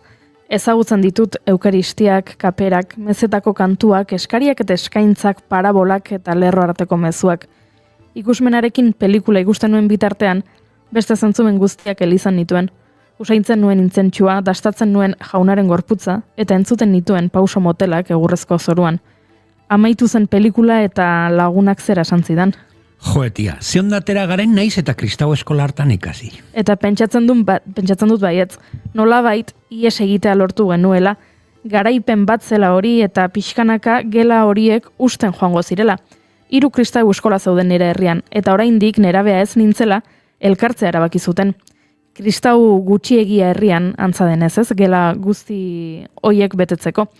Baina, aizu, uste dut ez dela horrela izan, nik horrela pentsatzen duen, iraganean geratuko zela ikusten nituen apaizak ere zaharrak zirela, mojak are gehiago.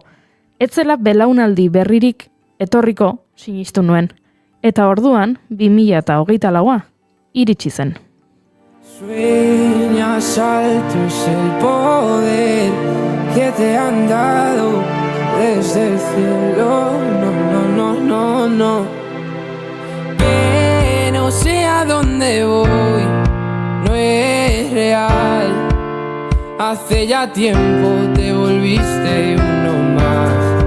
Y odio cuando estoy lleno de este veneno y oigo truenos si no estás.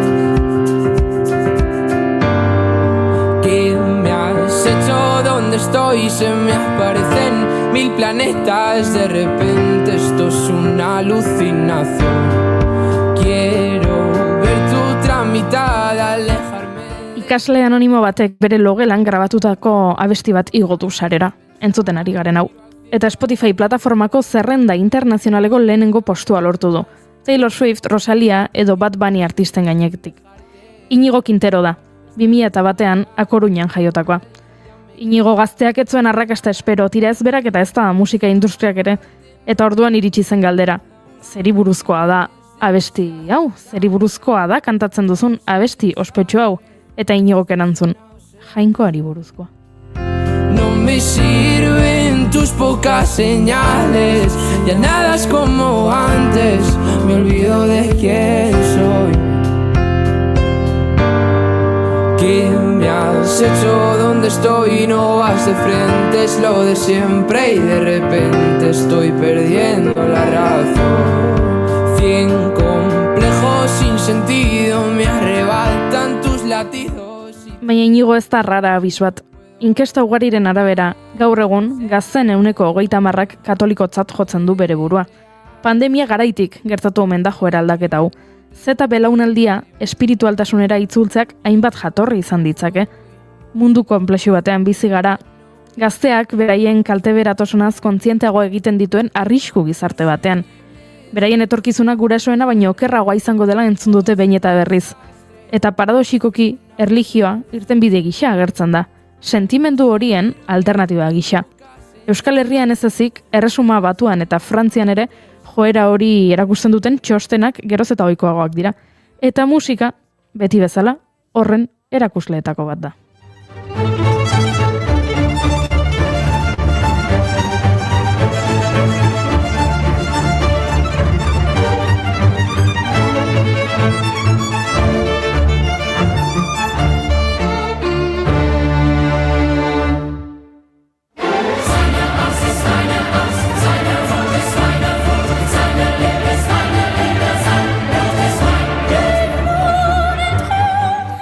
Rosaliak Lux kaleratuko du bihar. 2025ko urriaren 20an hau datuela egun batzuk, disko berria iragarri zuen Madrilgo kaleetan zehar eta zalaparta handia sortu zuen Gran Bian. Callao plazan, Luxeko portada proiektatu zuten. Bertan, artista moja jantziarekin agertzen da. Albistea diskoa bera baino beste bat izan zen. Rosaliak erlijiora jo du, estetikoki behintzat. Espiritualtasunaren azkundearekin bat eginez. Hautsak arrotu ditu horrek, baina Rosalia ezagutzen duenak badaki ikonografia kristaua ohikoa izan dela bere lanetan.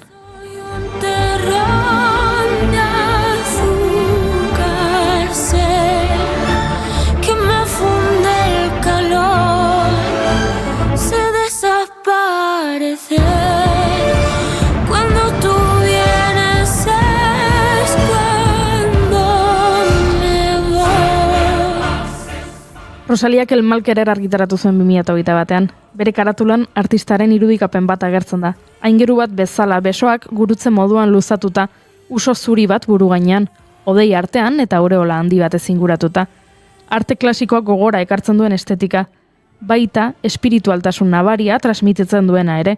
Albumeko abestietan ere islatzen dena, Bagdad 7. kapituloa liturgia izena duena kasu.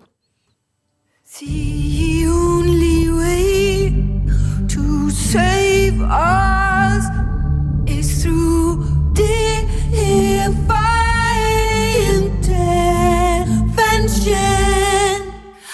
The only way I will be saved. Ondoren iritsi zen Motomami estetika horretatik oso urrun zegoena, larru beltza, motorrak, grafitiak, elektronika gehiago, baina disko ilunago horretan ere, erreferentzia bat. G3N15 abestia eskaini zion bere ilobari. Kontatuz barkatzeko, ospeak etxetik aldendu duela eta orain beregatik urrun sentitzen dela, ez duela jada inbeste ezagutzen eta umea badoala urteak eginez. Oso abesti ederra eta intimoa.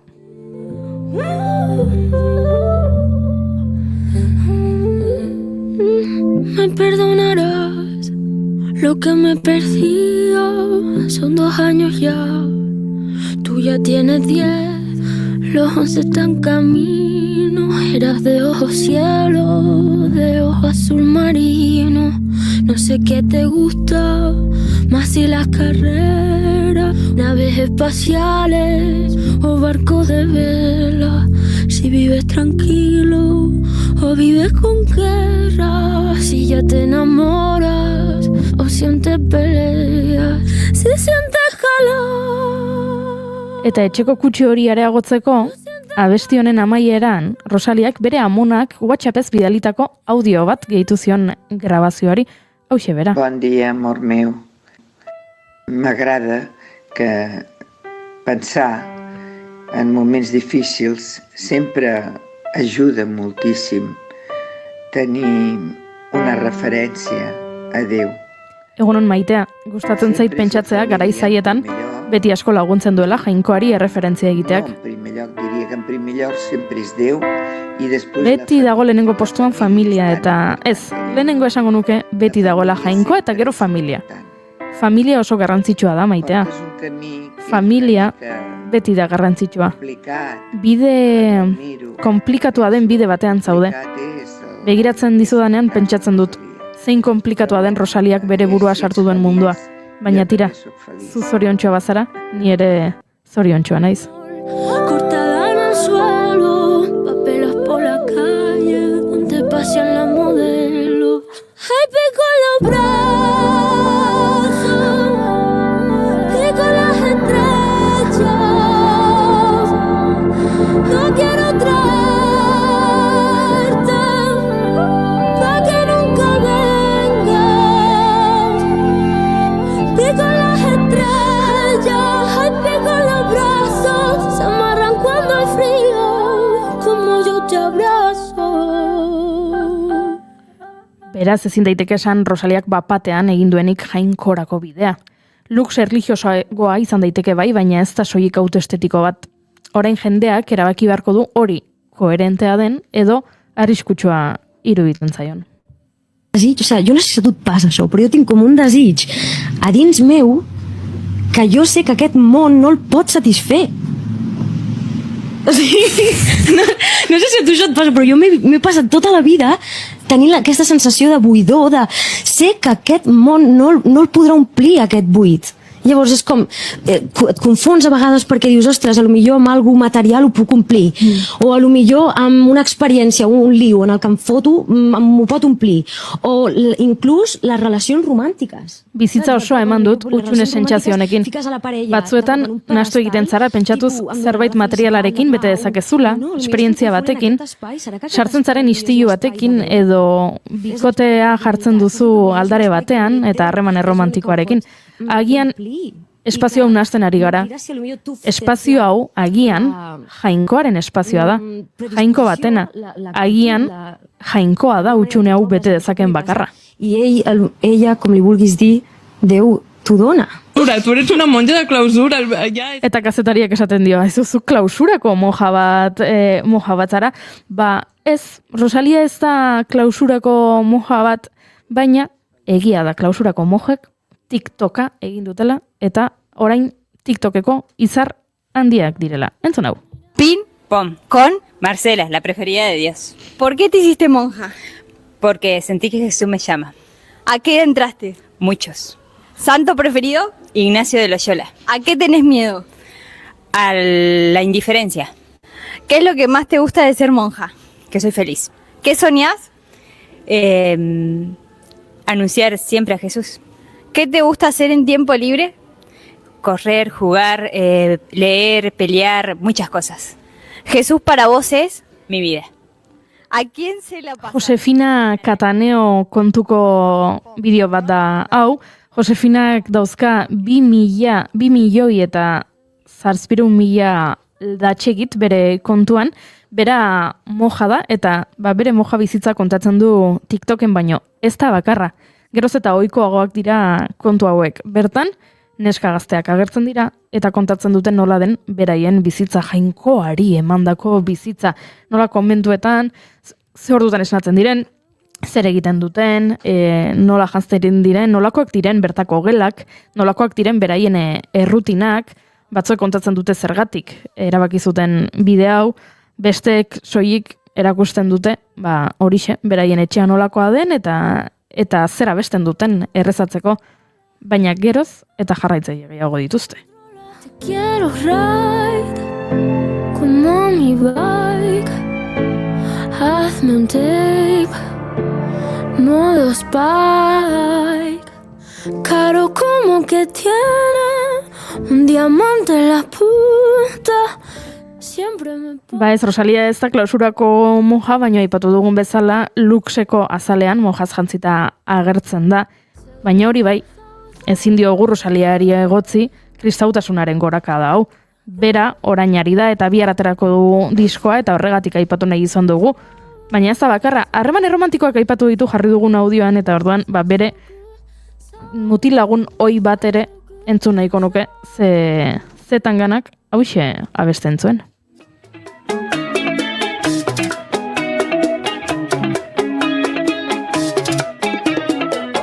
Este amor es como una religión.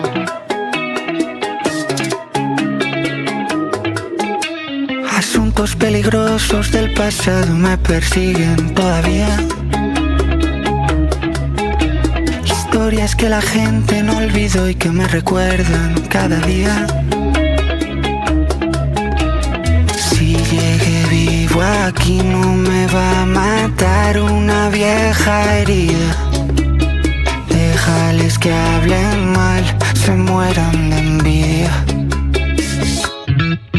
Yo era ateo, pero ahora creo, porque un milagro como tú ha tenido que bajar del cielo. Yo era ateo, pero ahora creo, porque un milagro como tú ha tenido que bajar del cielo. Yo era ateo, pero ahora creo, porque un milagro bajó del cielo. Toledoko katedralean grabatu zuen Tanganak abesti honen bideoklipa. Bueno, tira, 15.000 euro ordaindu zituen bertan grabatzeko, eta azkenean honek dekanoaren dimisio eragin zuen, ze jende askorik gaizki iruditu zitzaion, beste askok ez zuten argi ikusten diru hori zertarako erabiliko zen, apaizaren boltsikora joan zen edo benetan Elizako aurrekontuetara, baina hori guzti alde batera utzita, letra oso esanguratsua da, honako esaten du. Ni ateoa nintzen, baina orain sinez duna naiz. Epa! Si llegué viva aquí no me va a matar una vieja herida. Déjales que hablen mal, se mueran de envidia. Que hablen. Yo era ateo, pero ahora creo, porque un milagro como tú ha tenido que bajar del cielo. Yo era ateo, pero ahora creo, porque un milagro como tú has tenido que bajar del cielo. Yo era ateo, pero ahora creo, porque un milagro bajó del cielo. Yo era ateo, pero ahora creo. Eta hala ere, nik ez dut ikusi Tanganarekiko, Rosaliarekiko ikusten ari naizen kritika. Berak abesti honetan besarkatzen du jainkoa edo kristautasuna edo dena delakoa, eta ez zuten hainbeste kritikatu. Izango da Rosalia emakumea delako?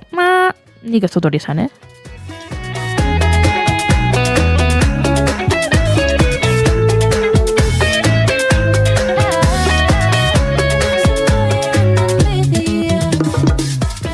Baina zalantzarik gabe aipatu behar dugu baietz nolabaiteko gorakada izan duela erlijioak edo espiritualtasunak kultura popean. Pasaden urtean, Oscar sarietan ikusi genuen, Donostiako zinemaldian estrainatu zen Konklabe pelikulak sekulako arrakasta izan zuela. Aurretik, baduela 2 urte, Los Javis bikote zuzendariak egindako La Mesias telesaiak ere sekulako arrakasta izan zuen, eta bertan kontatzen zen, familia sinestun baten historia eta haren goraberak. Aurretik, 2017an La Llamada pelikula egin zuten, mojen udaleku batzuetan, zeuden 2 neskaren historia kontatzen zuena.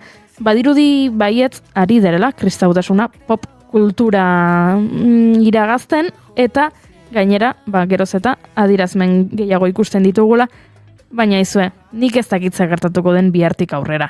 Bihar Rosaliak bere diskoa aurkeztuko du. Bihar Lux entzungo dugu, naiz eta hau ez dudan aipatu baino duela atzo filtratu egin zen diskoa, eta jende askok dagoeneko entzuteko aukera izan duen, ez dakit nola dan posible Rosalia bezalako artista bati hau gertatzea. Pentsatzen dut izango dela jende asko dagoelako inguruan lanean, baina bihar entzungo dugu Lux, eta zer gertatuko da? Bapatean gazteak joango dira segituan korrika Elizara? Baizue, ez dut uste, Ya no soy envidia, soy tu bizcochito, pero tengo todo lo que tiene delito. Que me pongan nena, sol que me derrito. Ze hau guztia kontatu ondoren gauza batzuk argitu nahi ditut. Ez, gazteak ez dira Elizara itzultzen ari, eta orain ez dago lehen baino katoliko gehiago. CISek 2025ko apirilean egindako inkestaren arabera, Espainiar estatuan, biztanleriaren 45% katolikotzat jotzen du bere burua, baina horietatik soilik 18% praktikatzen du. Kontabilizatzen denetik izan den kopururik txikiena da. Are gehiago, adintarten arabera joaten bagara, Funkasen aurten guztaieko inkestaren arabera, gazteak dira erlijioa urrutien sentitzen duten adintartea. 2024an, 18 eta 29 urte bitarteko pertsonen 20% baino ez dute esan katolikok direnik, lehen ere aipatu dizuet datu hori, baina datuak oso garrantzitsuak dira testu inguruan jartzea, ze datu hau 2022an 60%koa zen. Hau da, erdira jetxi da 20 urtetan. Gainera, agnostikoen edo ateoen 100koa 122tik 152ra igo da 20 urte hauetan. Elizkizunetara joateri dagokionez, 2024an 18 eta 29 urte bitarteko galdetutakoen 8%ik bakarrik identifikatzen zuen bere burua katoliko gisa eta erregulartasunez joaten zen ofizioetara. Erregulartasunez esan nahi du gutxienez hilean behin. 70 urte edo gehiagoko taldean berriz 123 ziren, beraz, bai ni ere kezkatzen nau, zuriketa bat egiten balin bada artearen bitartez eta kulturaren bitartez, baina egia esan uste dut gauzak ez direla aldatuko eta Elizek utzi jarraituko dutela eta Elizak erabili beharko ditugula beste gauzetarako. Agian, kontzertuak eskaintzeko, gaztetxeak ere egitzeko, edo parranda botatzeko.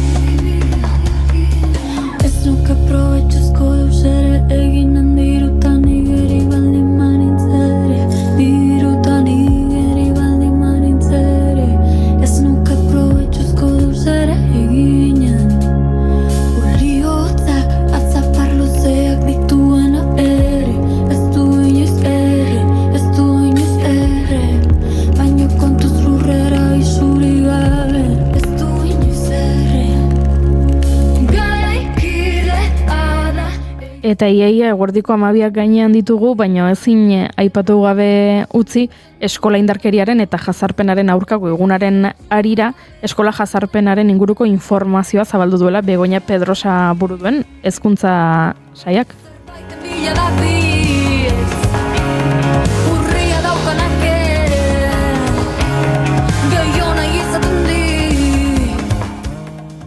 Eta eneko datuak badira pixka bat beldurtzeko modukoak eza. Baiz, pasaden kurtsuan, 522 ikaslek jasan dituzte, jazarpenak eskoletan. Eta hau, kontuan hartuta, aurreko kursoan, 2022-2023an, 218 kasu soilik zeuden. Hau da, ia erdia igo da,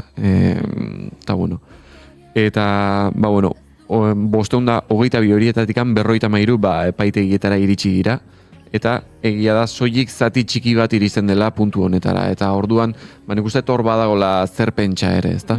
Bai, eta gainazuk aipatu duzu ez, 522 kasu baieztatu dituela hezkuntza saiak, eta hemen garrantzitsua dela baita ere, baieztatu hitz hori, ze gehiago emango dira, hauek bai lortu dituztela, ez dakit frogak, testigantzak, edo dena delakoa, baina beste asko egongo dira, baieztatu gabe geratu direnak hezkuntza saien irizpidena arabera, edo ez direla sekula hezkuntza saiera iritsi, beraz, badakigu, genero indarkeriarekin gertatzen den bezala, datuak altuak izan arren, altuagoak izango direla benetan guztia kontuan hartuko bagenu.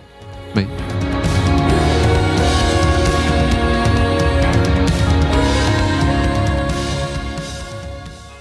Datuak gorantza doazeneko. Bai, hori da, gainera, ziberbullyinga hori kontuan hartu beharra dago ze, geroz eta, azken urtetan, gorakadoa nahiko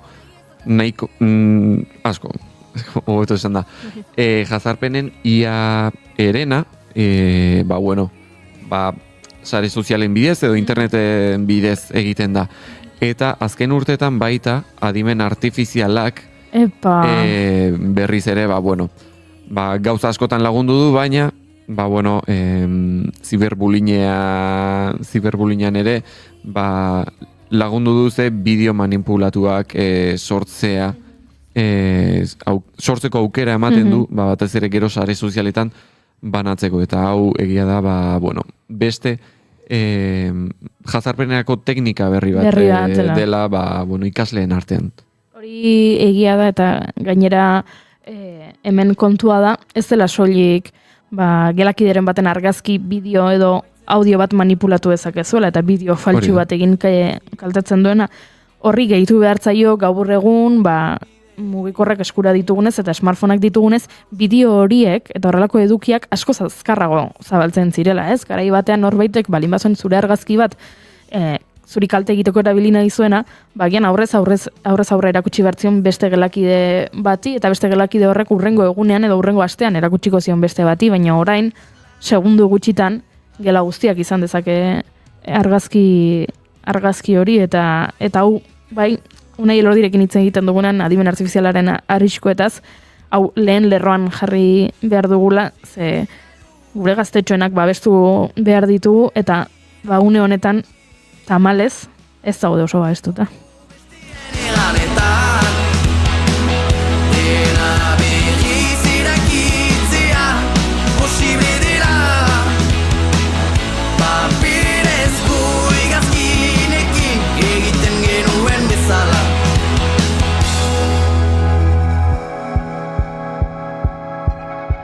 Beraz, hemendik mezutxo bat ikaslei eta mezutxo bat guraso eta hezitzaileei.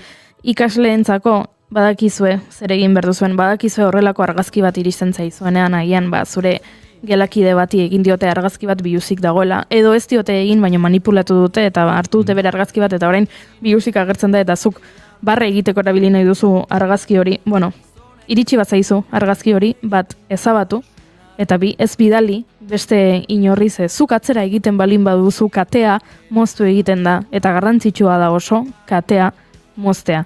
Eta guraso eta irakasle edo hezitzaile balin bazara, mesedez egon adi, ez soilik ea zuen seme-alabak jazartuak diren ala ez ikusteko, baizik eta ea zuen seme-alabak jazartzaileak diren ikusteko.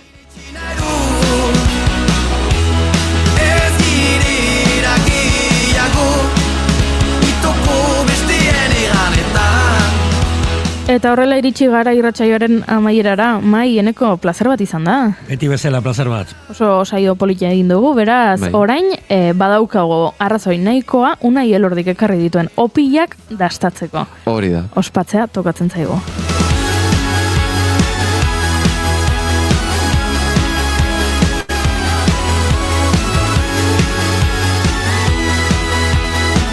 Eta zuri entzule, besterik ez, bihar ere hemen izango gaituzula, goizeko 10 bueltan, naiz irratian egunero bezala, kontu ugari izango ditugu bihar, oian Amaritorena etorriko da, eta gauzatxo asko izango ditugu izpide beraz. Etorri gurera, eseri lasai, guk kafea badaukagu, eta katiluka da bat, oparituko dizugu.